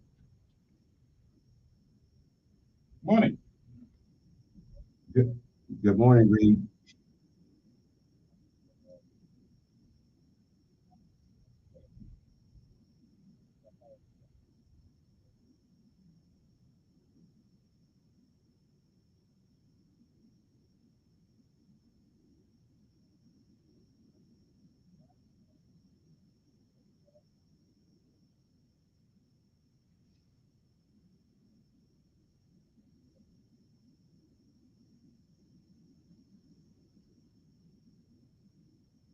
Right. Well, see, we have to, like I shared with you, Reed, we have to be careful about our terminology and what we say. And you just said that, you know, we're all one people, one city, but you just said, you know, make sure you know, check, check what you said before you said. You just said us and y'all. You know, we're one Montgomery. We're one Montgomery. We cannot, you know, when you create policy, if you say us and y'all, that tells me, Reed, you're making policy for y'all, not us. Okay? So you may not intend to say, you may not, your intentions may not have been to say that, but I'm hearing that you are making policy for y'all, not us.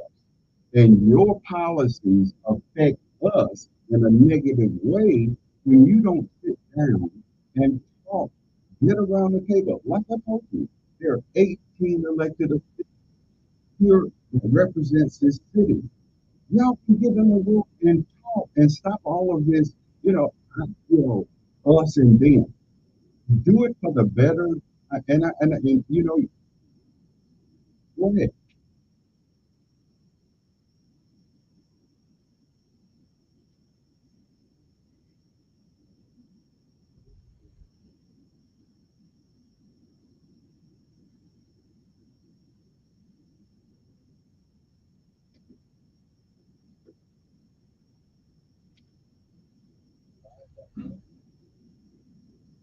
Yeah, and but see what you guys do.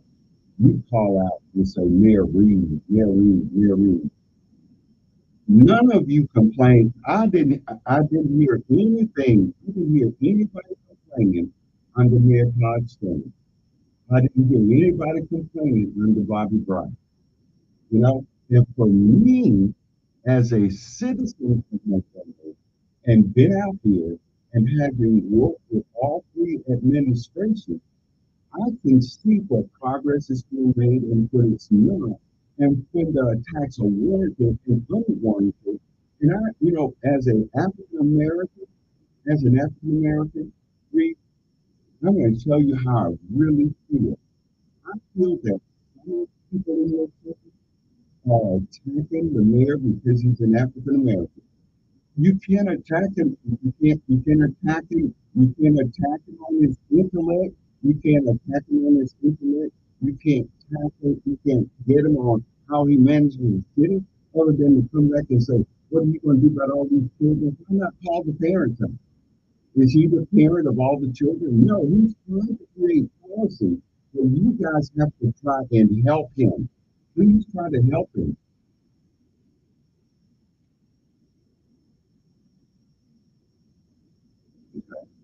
Well, you said that you support our mayor. You said you support our mayor. And I'm a man of your actions. I want to look at your actions going forward, Reed.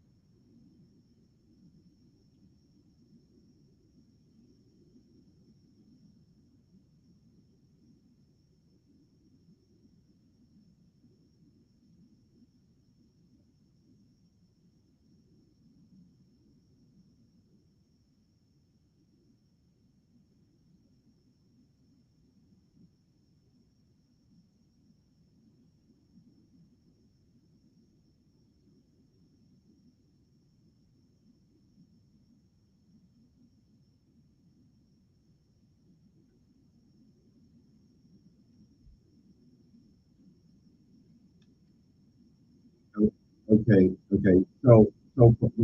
As a Montgomery representative, you saying that you are proposing this legislation for other townships. No, you don't represent Montgomery, so that language has to include Montgomery. And why? But read. Something you said earlier.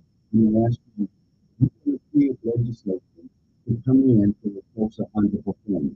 What if I said the federal government needs to come to Alabama with its underperformance being at the bottom of every list? Would that be fair to say it's okay for the federal government to come in? Okay, well let's call them because folks don't have health care. Folks don't have adequate housing. Education is failing.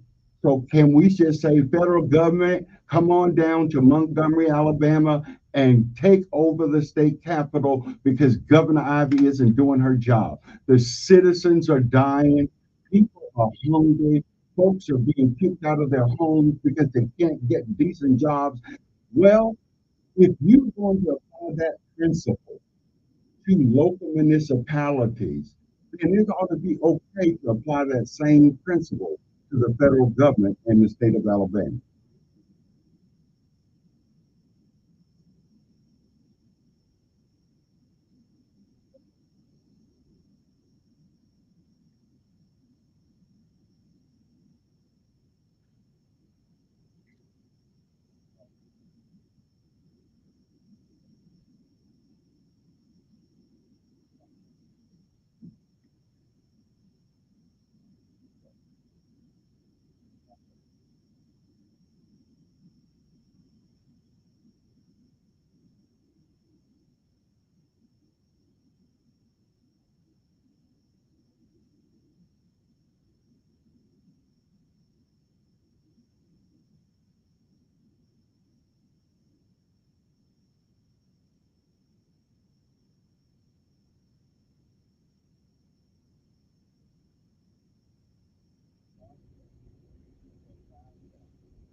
Read.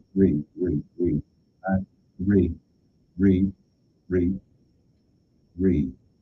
There again, you guys make policy and not look at the end result, the outcome. How are you going to enforce that? You can't get parents to come to the PTA meeting. Now you telling me they're going to show up for a counseling? That's not reality, Reed. That is not reality. You're going to overburden an already overloaded judicial system. They can't handle what they have now. And so, see, that's what I'm talking about. Systemically, we make laws that hurt folks. And we don't understand it. We don't understand it. It sounds good in here. It looks good on paper. But look at how it lands in the community. You can't enforce that, Reed. That can't be enforced. We don't have enough police. We need youth aid officers. Who's going to hire the counselors? Who's going to hire? How do you enforce it? Who enforces it? The state troopers? Who's going to enforce it, Reed? Well, I gotta take a break, guys. I gotta take a break. Appreciate it, we gotta take a break, and we'll be back.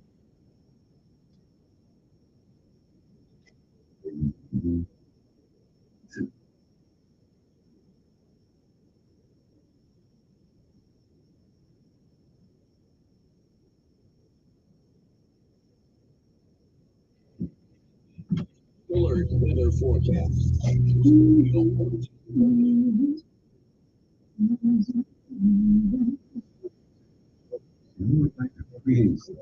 Don't know how it's going to say.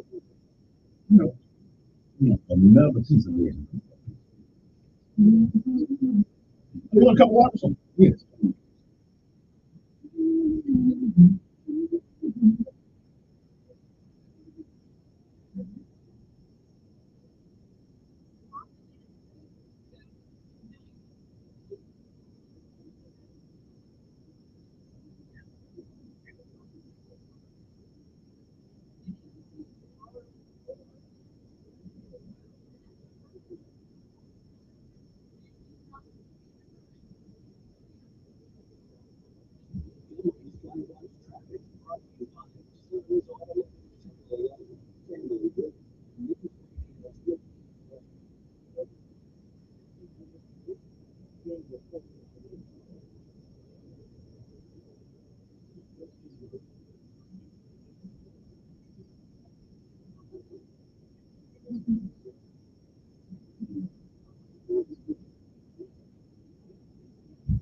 There you go.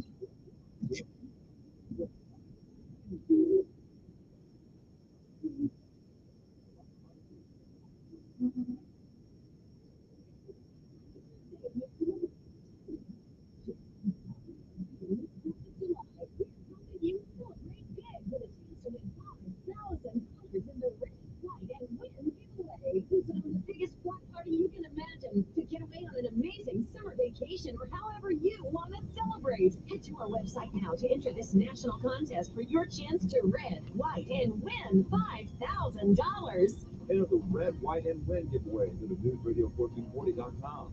Getting quality employees to fill positions in your company is the same.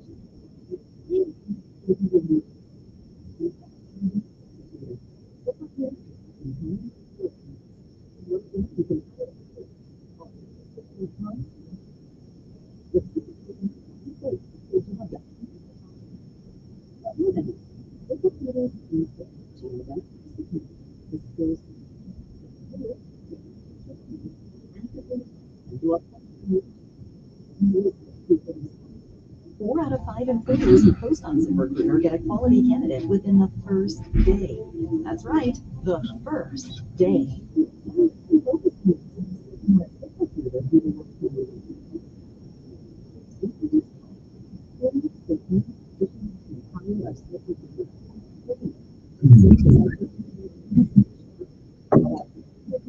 That's what Jared Bailey yesterday. I mean, I'll tell you, you don't deal with it. I mean, my friends do. You know, and when these guys are pairing up with us, and we trying to do it, you know, these are the customers, you know, they hushed it just to get those jets here. Yes, I mean, I don't know, but you know, and now all of a sudden we got this great. But if you're not out there doing this stuff, Reverend, but see, you know, and that's true. It's, you know what I'm saying? It's generation. But they got their own system, and that system is the crap out of it. Yeah. I do meals on wheels. Right? Old people stuck in their house, can't go nowhere. It ain't white folks are doing this. Right. And but then I think that more people can with an answer. But you gotta accept that. But then the fact is, are you willing to accept our way of dealing with it, as opposed to like we're trying to do that now. We're trying to do that now. And we're sitting down, there's ministers, pastors, all just sitting and coming together. The first Saturday, all this, I don't know, they moved the voice. We didn't have them in 2 years. This time, daddy's more accountable to their children, their later son, because that's who's doing this time. Black men, right? Well, there's an issue there with that. I mean, that's this generation. Okay, so I guess it's one of the president. Let's get hit down with what person is it? Free. I'm gonna phone somebody waiting for everyone. Let me. Good morning on there. Thank you. Hold. Thank you.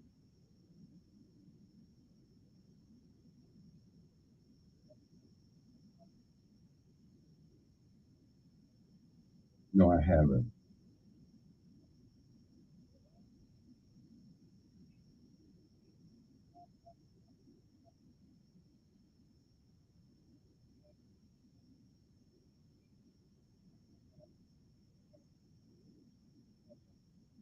Well, I've never implied that he was a racist. I just talked about his home, and I'm not denying his fault, you know.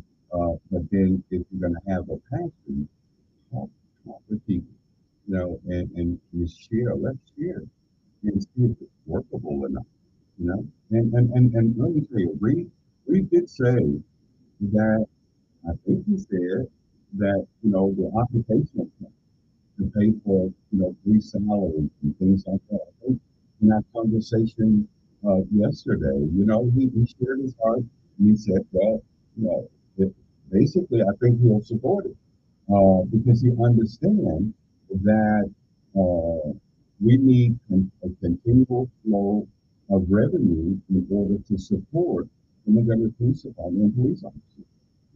So it's not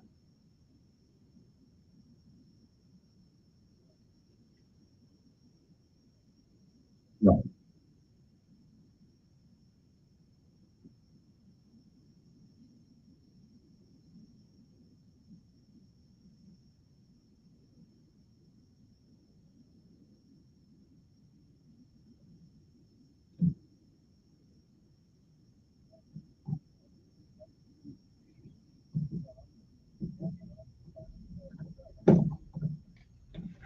No, I wasn't aware of that, and I think that doesn't necessarily mean about policing. I think there was some other issues. Uh,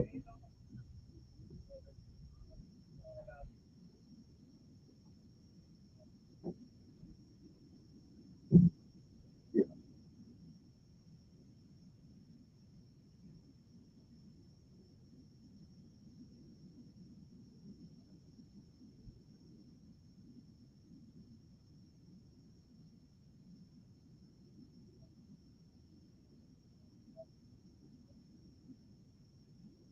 Well, what I said was, let me repeat because I stated it.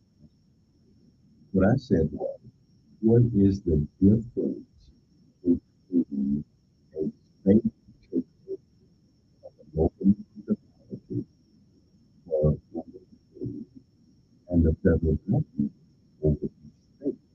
Who is that's the comparison. If we're going to fall one's hand, then we have to make sure that hands are being covered. Don't you agree?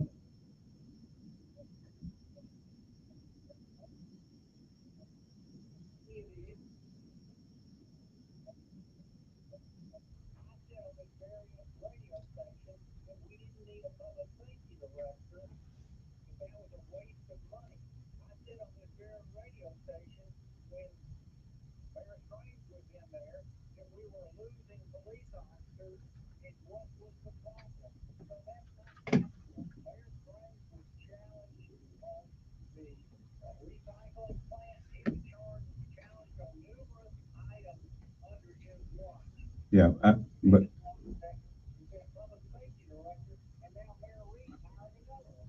well, I won't get into that because that's cabinet stuff. I don't know what I'm saying. I don't know what that job requires.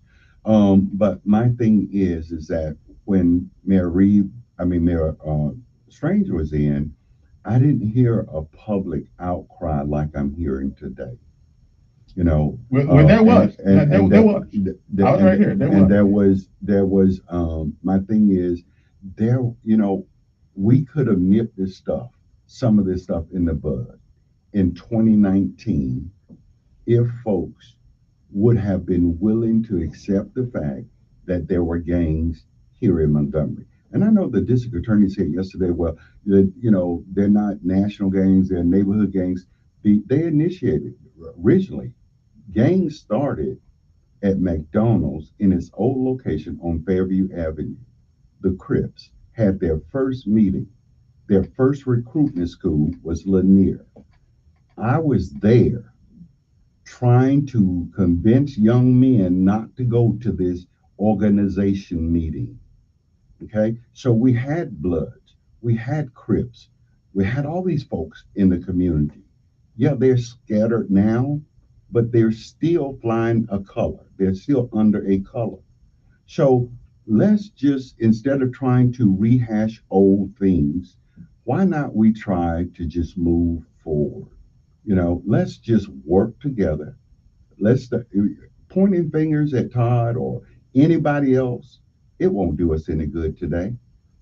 And I think that if we just sat down really honestly and have a real conversation about the needs in our community.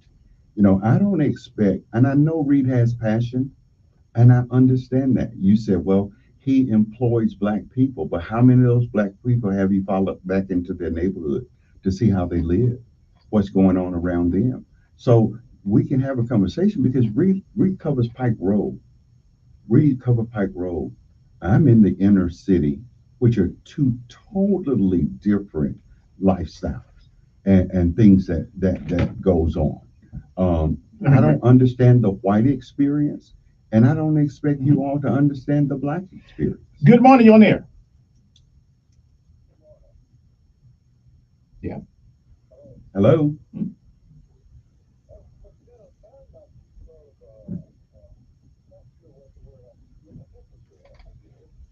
Okay.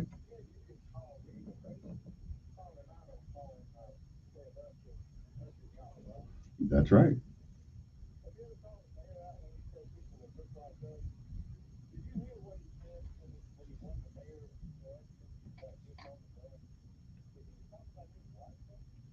Well, I don't recall.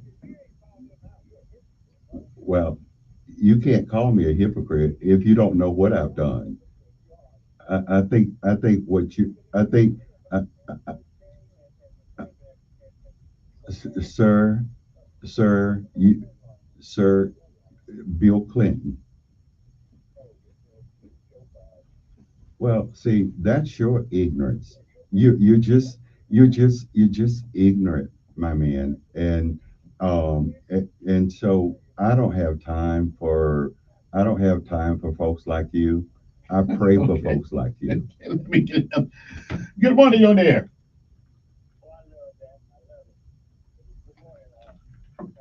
Good morning. Yes, sir.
Yeah, and I think they're doing everything they can to address it.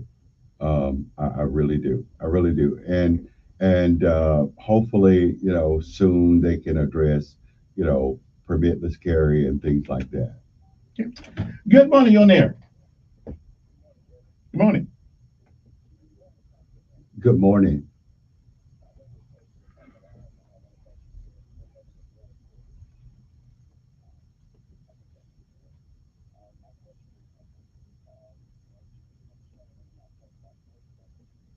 Mhm.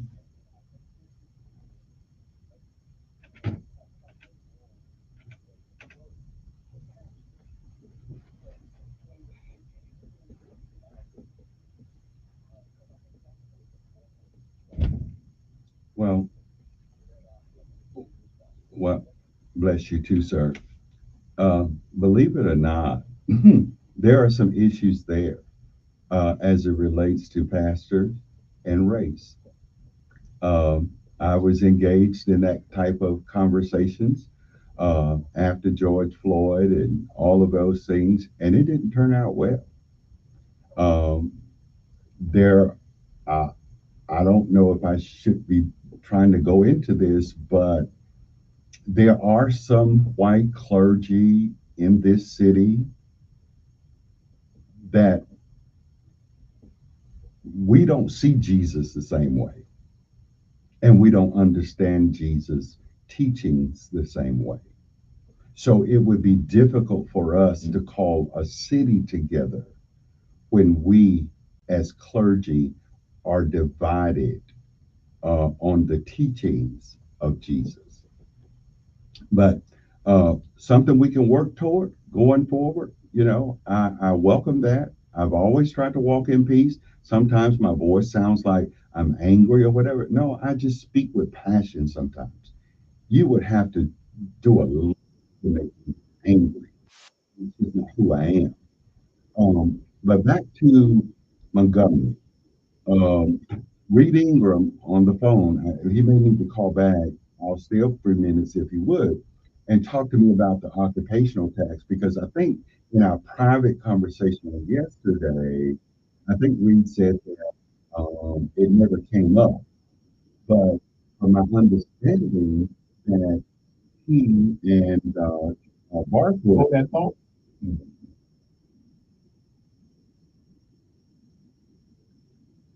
On News Radio 1440.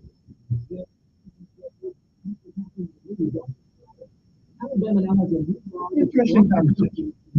Now, you and I are going to philosophically disagree. I believe that we played the victim role too much. We played the victim. It's like we cannot get out of our own way. As far as systemic, maybe not. All the laws are like them. We agree with you because of our economic situation. Maybe they, but who? That's our fault. But they create, we really have to, and look at the prison system, pipelines of prison. The Ben Shapiro Show. On HD3 Wow. You may not think it. You may think it. You don't understand what's happening. These guys, it's just like never seen whether or not he can be prosecuted for his actions around generations, and he can't be prosecuted. The people in the room have first years on land, on location, and then they make it public. They make it public. And by the time you come in, everything has already been brought up by these folks who were in the room. But we do the same thing. We do the same thing as Michael. We don't do it as much Because we ain't got the money. We don't have the money to do that. But we got our little, we got our little cliques. Yeah, but we don't do it. these folks are business. I have been in the mayor's office, right? Strange, and I'm not really there with Steve, but I have sat there and listened. I think But that he would go, if I had the money, I'd be a wealthy man. Right, but he was the goal was to go do it. Yeah, but I'm saying, Kevin, I love everybody. I ain't against nobody. You know what I'm saying? I ain't against nobody. I have like nieces and nephews. You know what I'm saying? It ain't nothing like that. Just people over 60 years old, right? They listen differently than folks under 60. That's true. And there's overtures. I mean, when we start saying us, them, us, y'all, that's language of separation. But we do the same thing. Yeah. We don't separate ourselves in a minute out here. And that's true. That's true. But the thing is, I'm not going to support anybody doing wrong to somebody else. I don't care if you're right. But we do seem to be perpetual victims, even if the victimization is caused by us. I think you and I need to. I've been here 33 years, and I've been hearing the excuses that we make for our kids and doing things they shouldn't be doing.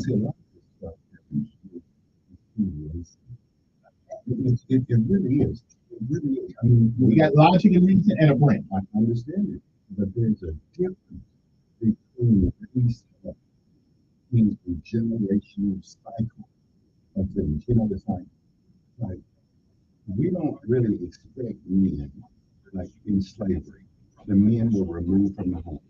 Their basic job was to be a bulk and go produce. That's true, children. but now they ain't true. Listen. Hold on.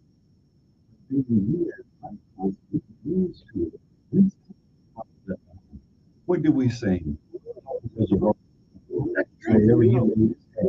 a way. But why? No man has to be the type.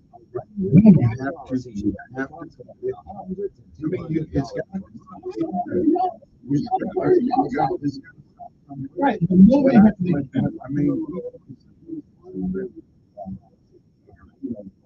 I'm gonna say that, but folks are not doing protection.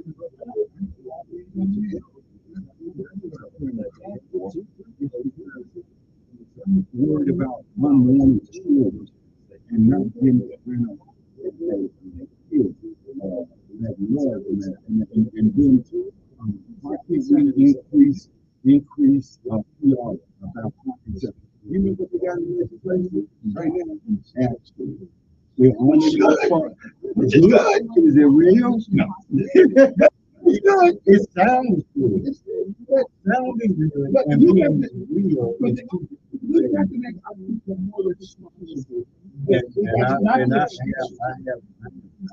not going to make nobody out there. Use parents, somebody, grandparents now, everything is. We got grandparents taking care of the kids. We lost us. Yeah, and as that's right. We believe in excellence. Now we make excuses. And I think it's part of our who came up under that. Oh, they were too tough. They were too weird. And then,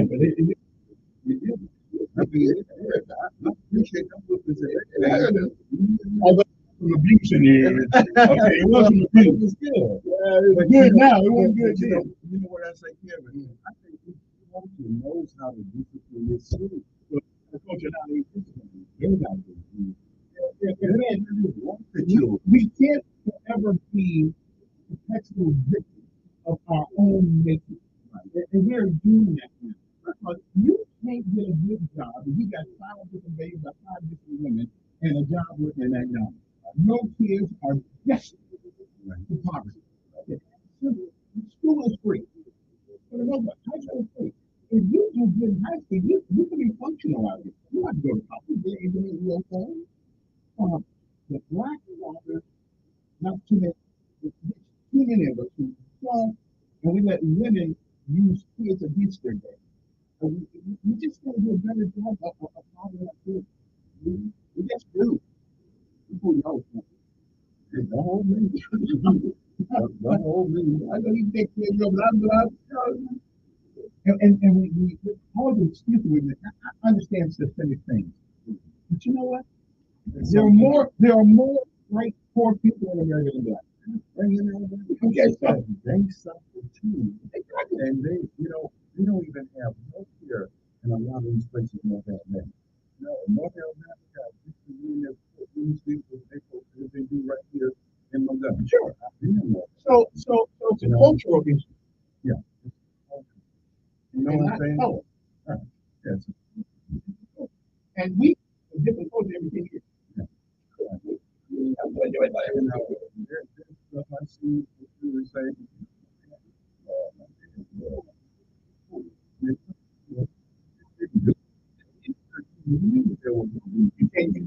First of all, we got too many women in charge of the whole thing. And you can't discipline is the most important thing in women in school nowadays. You don't get discipline at home. You get discipline in school. But we can't discipline nobody in school no more. But Miss Jackie and Shamika doing what you talk to their kids. Come to us. The reason why some of them carry guns is because they were raised by their mother. They don't like to put a talk to do well. Crazy. And one day, I said, yes, sir. Stop saying yes, sir. That's what it is. What? I give it up for every so many years, you say, oh, we know not be on this side. We got 1,297 churches in my country. And we almost got on the west side, we almost got one on every corner. At least every 2 blocks. And morally, and character, we see that it's fine no more. And Lord have mercy. Facebook and it doesn't help. I don't know. Okay, we're back. I guess this one is still Pastor Meadows. Let me give you good morning on there. Good morning.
Yes, ma'am. Yes, yes, ma'am. Well,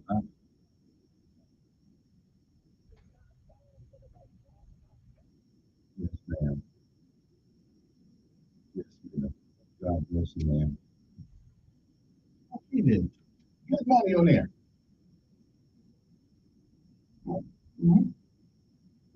Good morning. Thank you.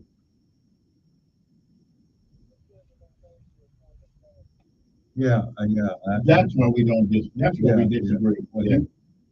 He needs to understand the power of the Marine. That's where you go when you can't get in the Army.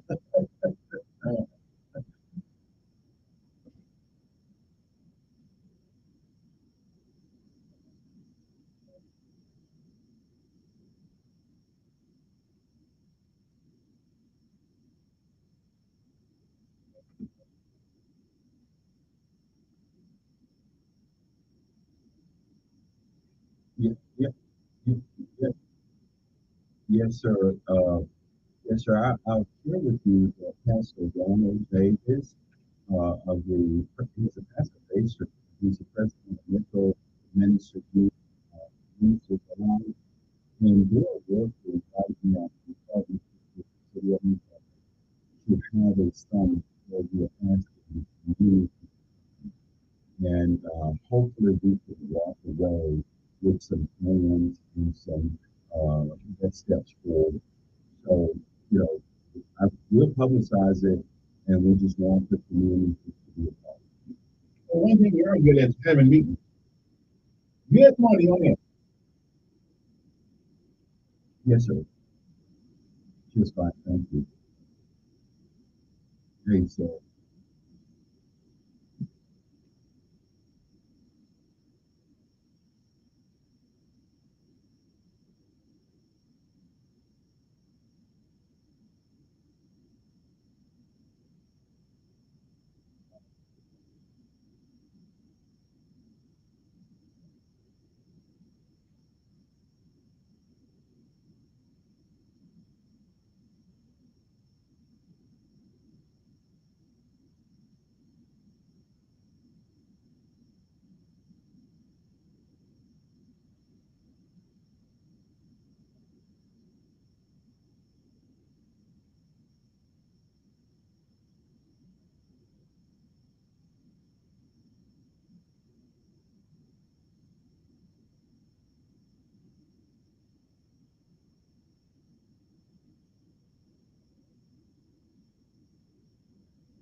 Yes, sir.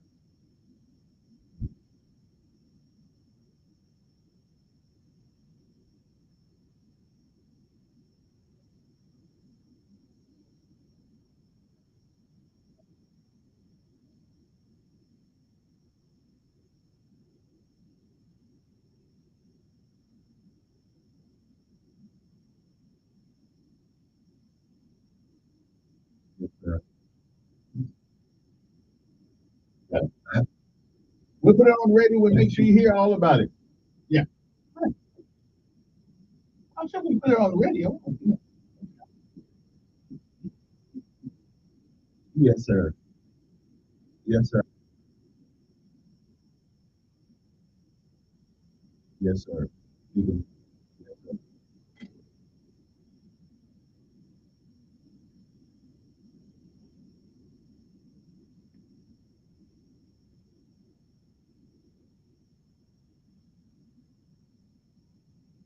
Right. Right. Thank you, Appreciate it. sir. Appreciate it. Yeah. Actually, you and I have some philosophical different view on some of it. I agree with some of it. But Now that I know you're a Marine, I know that I'm not going to agree with you on something. One of the things that the service gives us, it gives us a sense of responsibility. We take responsibility for our own actions. Okay, we spend a lot of time in this morning blaming somebody else for our actions. Okay, our neighborhoods, nobody in West Montgomery is concerned about white people coming through there breaking in the house shooting at them. The only people they're concerned about doing that are black young people. And not women, are black women now doing the same thing. No man has to leave his family. I don't care. I don't care what check the government gives you. If you want to surrender responsibility for a check, then that's on you. Okay, you can if one job won't do, you let me do. You know. Yeah. We can't be perpetual victims to everything out here.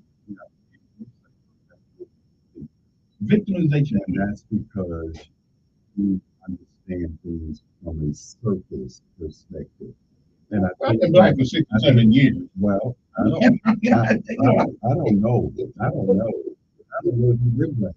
See, there you go. I think you were black at birth, but I don't know where you are right now. But my thinking, we don't have to think the same. No, we cannot. We don't think the same.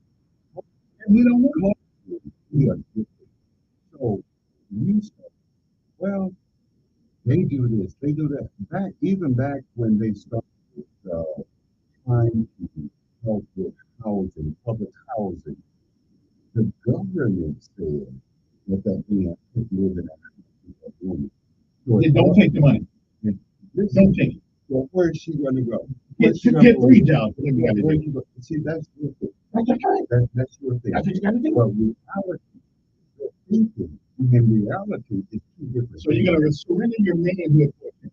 This, for the one who if I'm going to do what I need to do to make sure my children have shelter. Even if it means I have to step away. It doesn't mean I'm not in their life.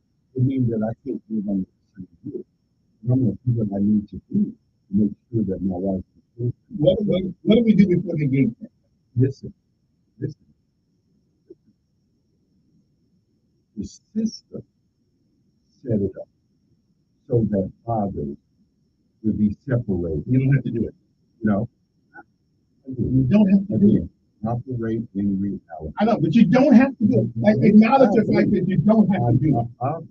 You don't have to do it. But when it comes to surviving, okay, you survive, you're going to do whatever it takes. I know that's what the Marines are talking. Well, we choose that direction, right?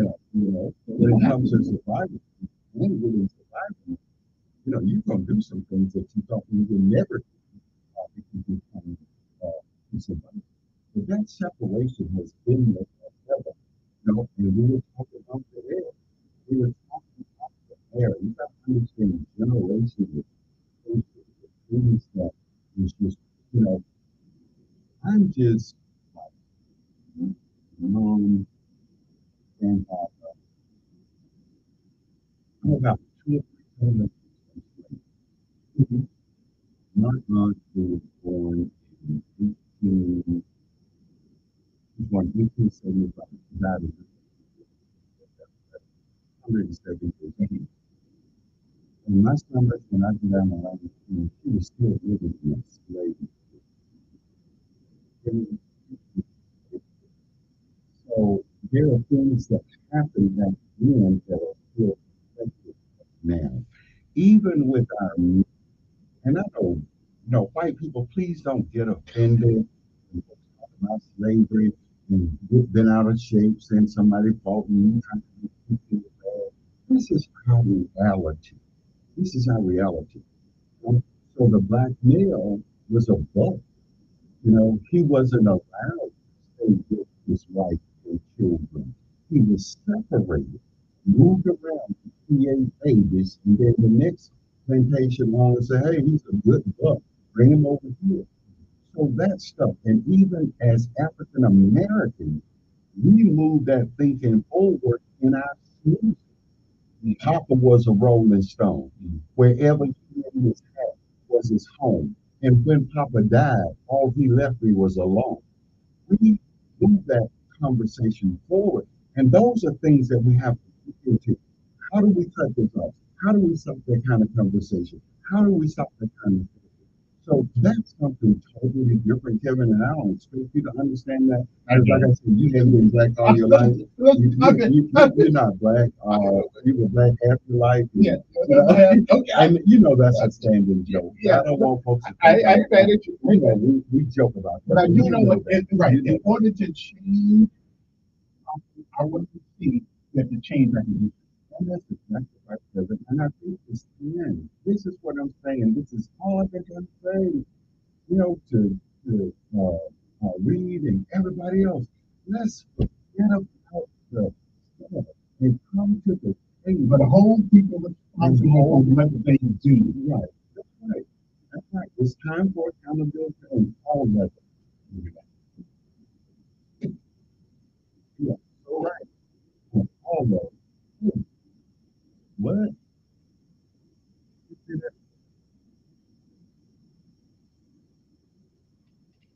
You see that?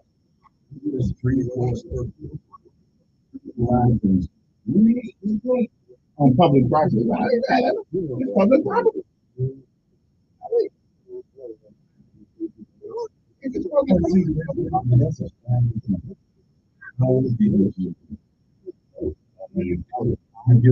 But if we don't have a law, we got chaos. Yeah. We don't have an address. We're going to build the law. You go out and look first, and that's all. It sounds good. Sounds good. So, how do we make a decision on what we allow and what we don't allow? What's in a civilized society?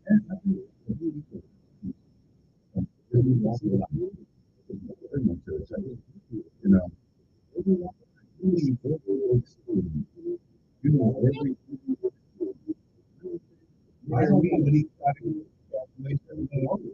and everybody meets certain, and I didn't blame them because you have to have equity in order to have that. I think that you have to do I don't think that realize there was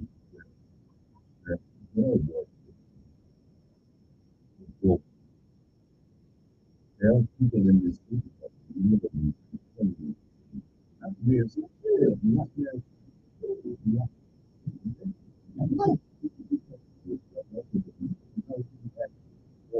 me tell you the last part about that. Okay, we can talk all this stuff we want to, but if the people with the resources are living in the city, all we'll have is a place to pay rent. And a building will be for rent. And we'll be here living, but we won't own anything.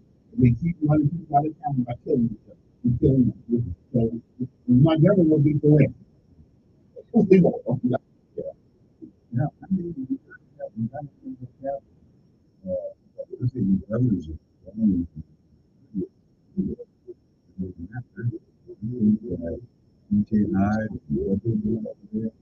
and always be reminded of the fact. Always do. I agree with the problem is, what is the reason for reminding it? Is it you perform with your higher purpose, referring back to what you learned, or is it always like an arbitrage on my neck, holding the fact what happened? No. I was never a slave. Yeah. And God bless them for that, but they came away from me.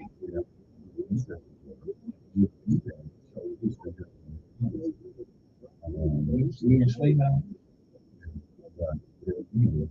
It's a way of thinking, you know.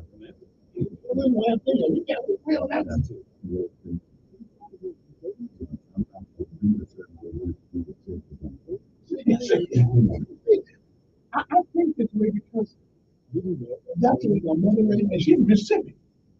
The way my mother raised me, I grew up into a 17 years old. I grew up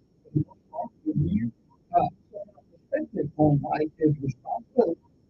I made a lot of mistakes along the way. Okay, I ain't no brother. But I do know that we have to have Men take care of their children. We would be in a mess we're in right now. We wouldn't do it. I got two boys.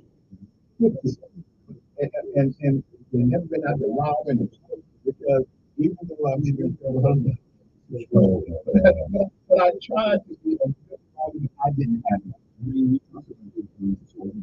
Yeah. And I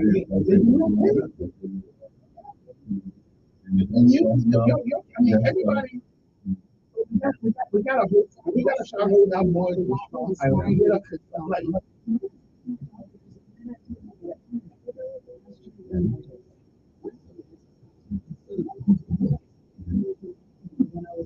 we're always gonna have somebody. Wait, I just think we make a mistake. We make a mistake. I agree. Somewhere along the line, the laws what they when the laws were initially created, they were taken back. And never say it. But we live in now 2024.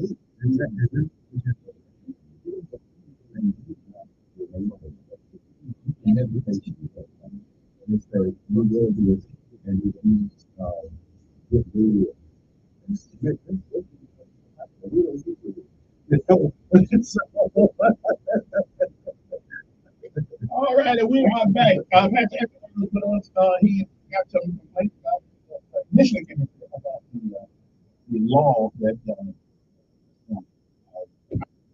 reading or when the federal when the state government takes I guess intervenes within our police department if we get to a certain place in criminality in our city. Good morning on there.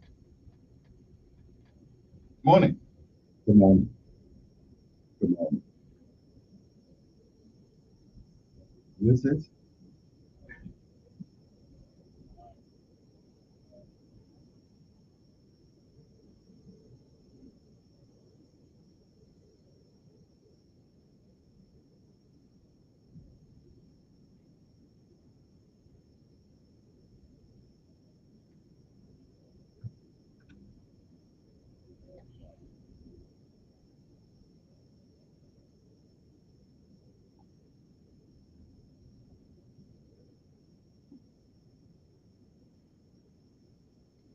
The anniversary.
righty then. Good morning on air. Hello. Yes. Yes. You.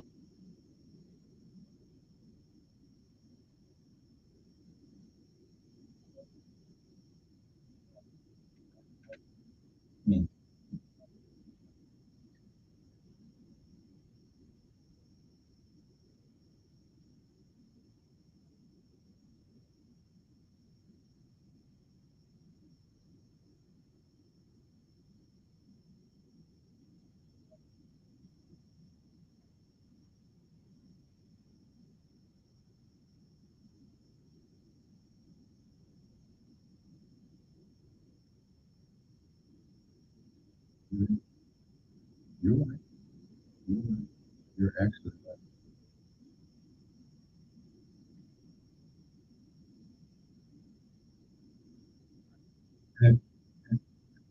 And, there are some experiences we have that we don't get out of our mind, regardless. You know, I mean, I love the Lord, and I'm saved, and I know I'm saved.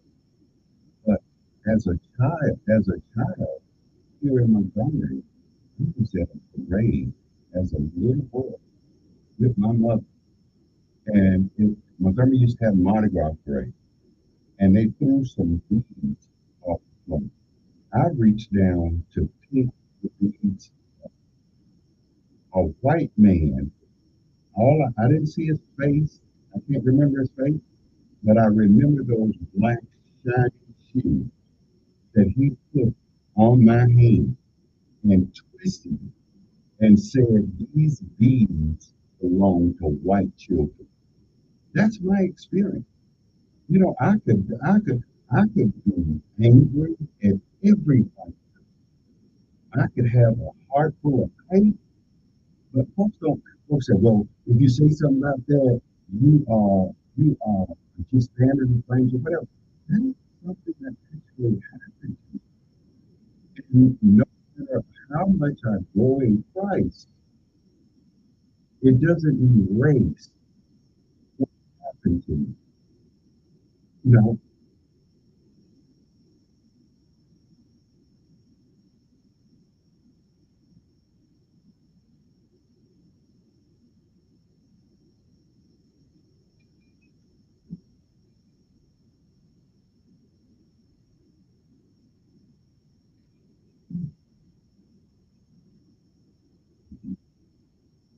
yeah. I mean, there was a saying. There was a saying growing up. uh, You get less time for killing a black than you would white. So black folks shouldn't kill each other. Yeah, so black folk didn't kill white folk. We shouldn't kill each other. We shouldn't kill each other either. Okay. But I'm just saying Yeah. what was out in the community, what was floating around. Okay. I don't know where I've been because I don't have the thought. Hey, appreciate you. I told you haven't been black. I just don't think that way. Well, I'm from South Bend, Indiana, and they got prejudice up there too. but again, our experiences are Oh, different. yeah, yeah. You know, I had to, let me tell you something. In the 80s, I worked for the Nothing But Cross. And I worked in that department. I applied to head that department. They gave a job to a white lady who had less experience than I did. And I told her, and she knew that I knew that they had looked over me simply because I was black. So in turn, I became, she stepped down, and I became the first African American of the American Red Cross Blood Services in South Central Alabama. It was my job to have blood and blood products on every hospital in South Central West Alabama, 24 hours a day, 7 days a week. But I had to fight. And then I had to fight to stay in there, because there was a white man, and I would stand up to him. And I would let him know that I'm just as qualified as any other person. So my experiences are baked into my thinking. So when I hear certain words, it brings back some of those feelings. A brother, let me tell you. You can't undo the past. You can't undo it, but don't repeat it by, coming with me with those old sayings. Okay. No, different down here. Good morning. Thank God. Thank God. Thank God. Good morning. Yeah. I said you can't undo the past. You can't undo it. It happens.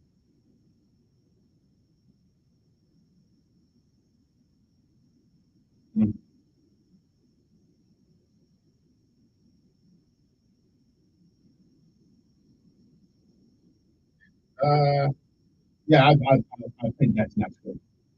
But amen. Because the engineers ain't figured out a way to get it done.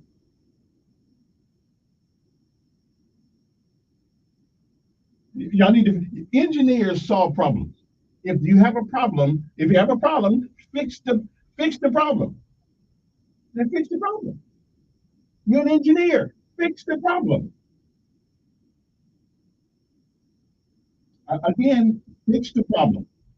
You're an engineer. Fix the problem. I mean, fix the problem. You're an engineer. Fix it. No, that's what we got engineers though. I mean, you got to fix the problem. And I got to take a break. We'll be back 9:37 in the morning. Our guest is Nettles. No, my father did not believe in it. No, I'm thinking that patch in your head right there. I mean, Come on, son. yeah. And it's unique, the most unique hair pattern I think I've ever seen. When I got here, though, you didn't have that much up there. I mean, you had that much gray up. Time brings time. Yeah. We'll be back after this.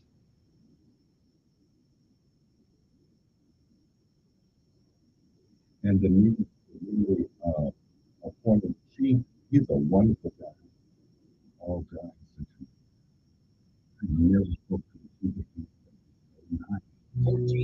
He reminds me of a doggone social worker. Yeah. He doesn't look like, but he is so nice. He's too nice. He's too nice. And the crooks are all laughing. You don't go him. Yeah, I mean, I don't think he can talk that. You know, the best police chiefs I've been in has been, what's his name, who went to the Marshall Service? Baylor.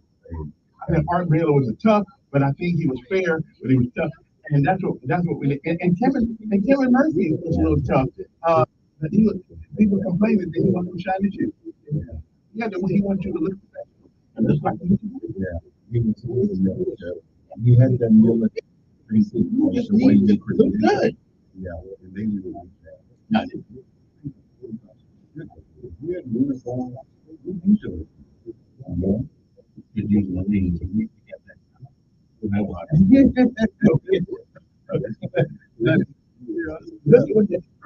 I just think black folks make that we call it. And there's some of them do, because there are a lot of folks. I mean, these women, these young girls, who say, and somebody will say, they do it sometimes just that. Hey, I got a baby, or whatever, and not understand the responsibility that lies with raising this child. And who is this guy you laying with? How can he support you? I mean, if you're working at McDonald's when you meet him, when you get pregnant, he's still going to be at McDonald's. Right, and he can't afford a family. He can't afford a family. But they're just making poor choices. And the guns coming in, we gotta figure out where these guns are flowing from. I know back in my day, they had runners that you place an order with, and they followed the gun shows throughout the Southeast, and they would go make purchases from at gun shows and bring them back into the city. But these are just so many until there has to be somebody close by. I mean, that just really have a warehouse. And I understand, and I know, but we still, just because somebody brings poison to you, don't mean you have to take it. But when you're dealing with immature young folks, and they're on these games, Kevin, and they shooting and killing folks on these video games, and then they come out with these guns, and they don't. But you and I, when we were, how old are you? 64. Okay, so I'm a little older than you. That's why I'm so much wiser. We watched Tonto, The Lone Ranger, all kind of army movies. We had little army men's. But I never one time, except when I was in the army, I didn't think about going out shooting people. Yeah. Well, we came from a different generation. Yeah, we did. I think it was totally different. You ain't even ready to retire yet. I've already retired. Yeah, but you ain't. 65 is the retirement age. Yeah. You got another year. Well, my health. My health was. I almost died, man. For her. I almost died. I had 6 months to a year to live. Kidneys and heart failed. I mean. And Lord is good. Yeah, God is so good, man. And that's what I want people to start making memories. Life is so short. No matter how many years you live. I just need one more day. Yeah. Just make some good memories together. I don't know what happened to excellence. We believed in that. If we had one pair of pants, two pair of pants, you washed one, you wore one. You wore one, you washed one. You washed your shirt. What happened to that? You did the best you could in school because that was the only guarantee. And it wasn't a guarantee, but it put you in a way of opportunity. What happened to us? We've lost a lot. I mean, we've lost a lot, Kevin. I'm not lying. And I go back to that home. And that's where it starts. We lost that. You know what I'm saying? Now women in charge of things that men, we can't spank our kids in school now because women get upset about it. Too many women on the school board, too many women. I mean, boys need to know that you can kick their butt and then you get their attention. Then you keep it with love. But you have to get a boy's attention. He got to know. Yeah. I mean, that's one of my sons. First people, grab over that where they go in the car and threw him out the front door and close the door behind. That's right. That's what you got to do. All right, we are back. It's Friday, 9:43 in the morning. Edward Nettles is with us. And not to be hypocritical, but all these people with you now. But I remember when you was going to clubs, everybody making all kind of in the club. What are you doing in that club? You know what he's doing in that club. He talking to he go with it. You don't need a hospital unless there are people that's sick. Right. And so they were talking about you then. Right. And that's something that I've learned a long time ago. Whatever I'm doing, and I'm doing it from my heart, and I think it's going to be beneficial for someone. I'm not concerned about what people say. I knew there were people in that club that was a possibility their lives would be ended in gun violence. And during that time, actually, we were being escorted through the city by some people, from the neighborhood. And all I would do is go in and just give a message of love and a message of hope. I didn't go in there and try to preach Jesus. I wanted to hopefully allow them to see Jesus through my love for them. And God said, "It is with loving kindness have I drawn thee." So we can draw more folks by our actions than our sermons. So yeah, they talk. They talked when we did we started the block parties here in the city. Yeah. Back to school block parties. And because we said jamming for Jesus, I'm going to hell and all this kind of stuff, he's going to hell for that. And, but we're hypocrites. We're hypocrites. Too often. Good morning, you're on air.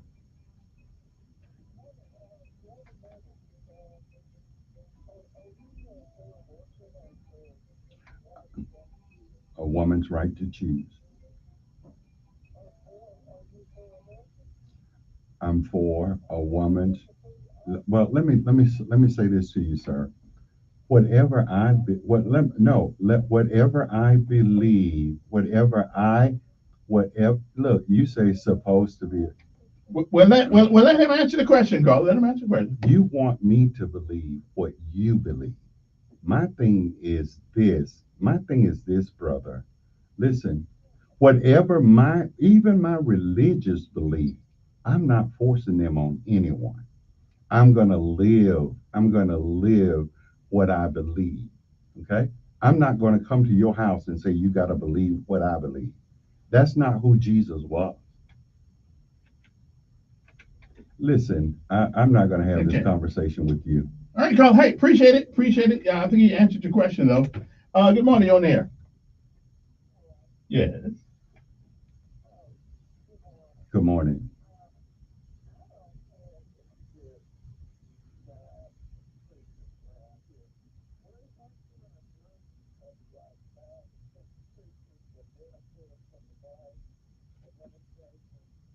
The who? What did I? Who? I don't know what you're talking about.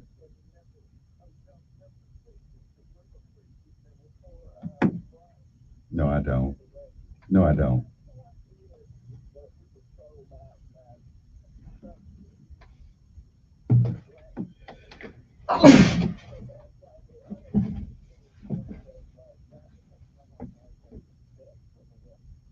Oh.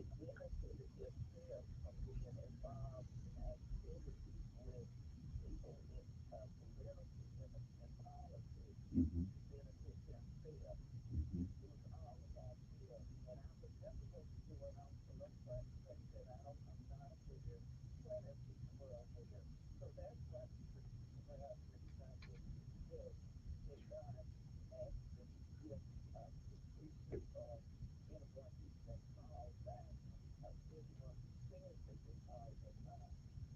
Yeah. Well, I don't deny what you're saying. I just don't have knowledge of what you're saying.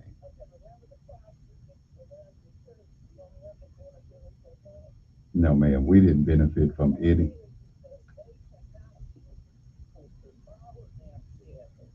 Well, ma'am, every piece of property around Free Will Missionary Baptist Church was actually purchased from those landowners. No, the city did not give Free Will any land. They didn't give us anything, ma'am. So I don't know where you find your information. I really don't know what you're talking about. Who? I mean, well, you check. Uh, Okay. okay. Okay. All right. Appreciate it. Good morning, on air. Good morning, on air. That's Roscoe's friend there. Good morning. Hello.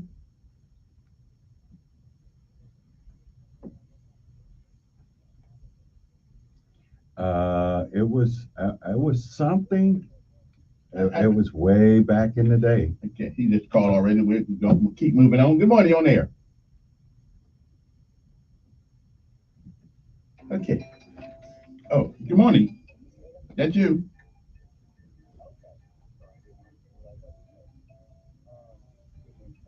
Good morning.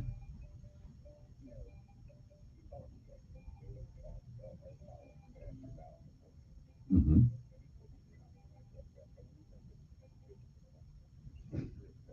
Hmm.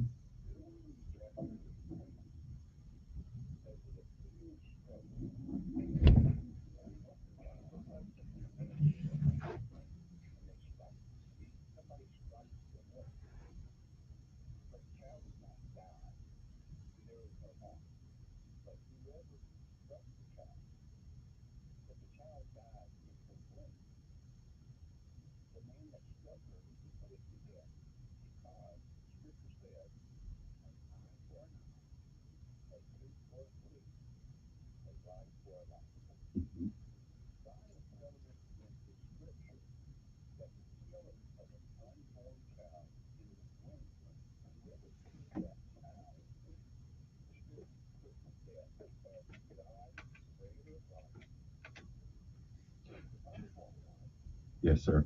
Can can can can I say this? Can I say this? Me personally, I don't believe in abortion. And folks who are connected with me know that I fight for children all my life.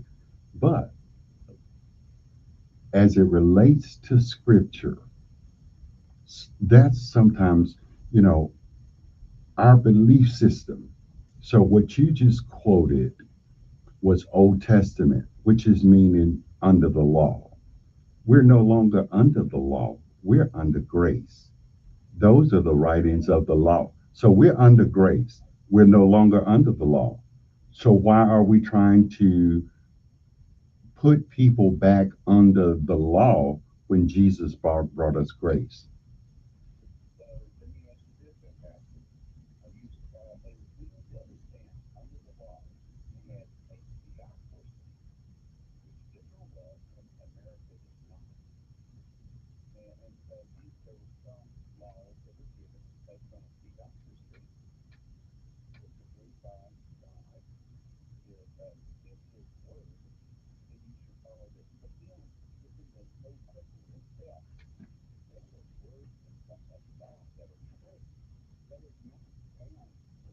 As as long as it's not under the law. What you just quoted was the law.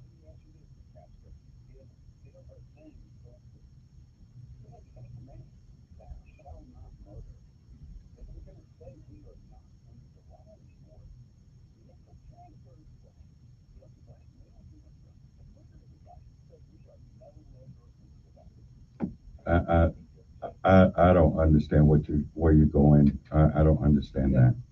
Listen, let me get a couple of calls and then we got to wrap up this hour. Good morning, you on the air. Well, I need a little levity this morning anyway, so we good. Good morning, you on the air. Yes. Good morning, Sergeant. Good morning. Just fine. How are you?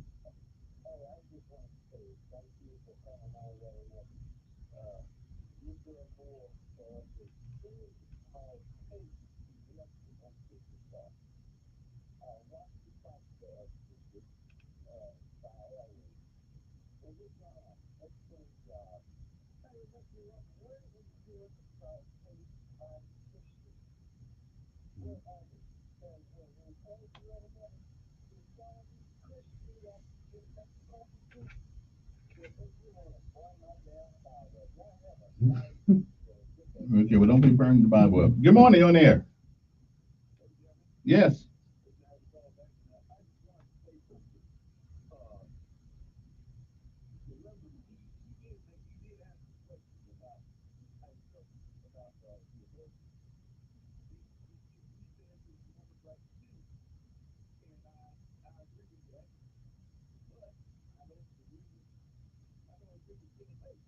Right. Let me ask you another question. While you're on that, okay? It doesn't change what I believe about abortion. I don't believe in that. But look what happens. And this is just me, just thinking out loud. If I if that young lady ends up having that baby and can't support that baby and she asks for public assistance, then there's a problem. So if we're going to be for life, it needs to be all their lives, not just 9 months and bring the baby to term. So I don't want people on public assistance. I want people to be able to stand on themselves. But if you force people to have babies that they cannot afford, they end up on public assistance. But you're the one who has the sex. You're the one who made the baby. I That's got understand nothing to that. do with us. I understand that. But if you force it, are you willing to deal with the repercussions It's of it? her responsibility and Regardless, his. regardless. What? What? Go. Well, that's above my head. I yeah, yeah. Yeah. I think you need to bring experts in to discuss that. I'm not an expert on church and state separation. Yeah. Right. So I can't speak to it from a layman perspective if I don't know what are the cutoffs. I don't know. I mean, understand me. Okay. I don't know. Hey, appreciate your call. But anyway, your basic reason for coming today was because there was a disagreement between you and and I think we pretty much. I think Reed Ingram, after speaking with him, I understand him better. I understand him better, and I'm glad that he and I hopefully will be able to communicate, get together. And then I want them to start looking at Montgomery through the prism of, if Montgomery succeed, we all succeed. And so whether we like our elected officials or not, we need to gird them up because our success is tied to their leadership. And so I think going forward, if we try to undergird folks who are in office and try to support as best as we can, and where we can't support, we can't, but I think that if you look at Montgomery and the success that Montgomery has been having and continues to have, if we just undergird each other, stop trying to, pull folks down or tear them apart, we all win. Okay, I got one more question after before we go. We're running out of time here. You gonna vote for Trump? Okay, I tell. They don't disreact to the second question. They already know the answer. It's pointless. Yeah, and the Christian man that keep talking about Jesus, my thing is, when I looked at that, I just simply said, I'm for Trump. But you can vote for Biden. I ain't mad at you though. We gonna believe that, Right. That's another show. I mean, you know what I'm saying? Yeah, as a Christian, okay, you want to hold part of the law and hold people accountable. Your best friend was a member of the KKK. Right. Yeah. Robert Byrd. But guess what? He changed. Oh, he changed. Trump didn't change. Yeah. I hear you. Oh, he changed. But Trump didn't change. He changed. Biden changed. At 80 years old, you don't change. Still cutting the food. He's still cutting the food. And I mean, the man, he really should have it on the show. Because now, neither one was great. Neither one was great. All right. But it is obvious that, and it's not his fault. He got old. He gets older, and Trump ain't much younger than him. Yeah. But Biden does have some cognitive issues. Like I was telling my wife, he would just But he spoke a lot better than I thought he would, considering his age and his medical issues. But I wasn't really disappointed. I mean, some days my mind gets scrambled. He's like, no, you know what I'm saying? He's like, the whole inside of him was moving. I'm like, what's wrong? But the mind is there. The Democrats will put a dog in there if he was running as a Democrat. I appreciate you having me here, sir. You upgraded my show today. No. Months ago, we found out in a 6-3 decision, justices have made it more difficult to prosecute January 6 defendants. That includes former President Donald Trump. Correspondent Jack Crawford. This charge represents the basis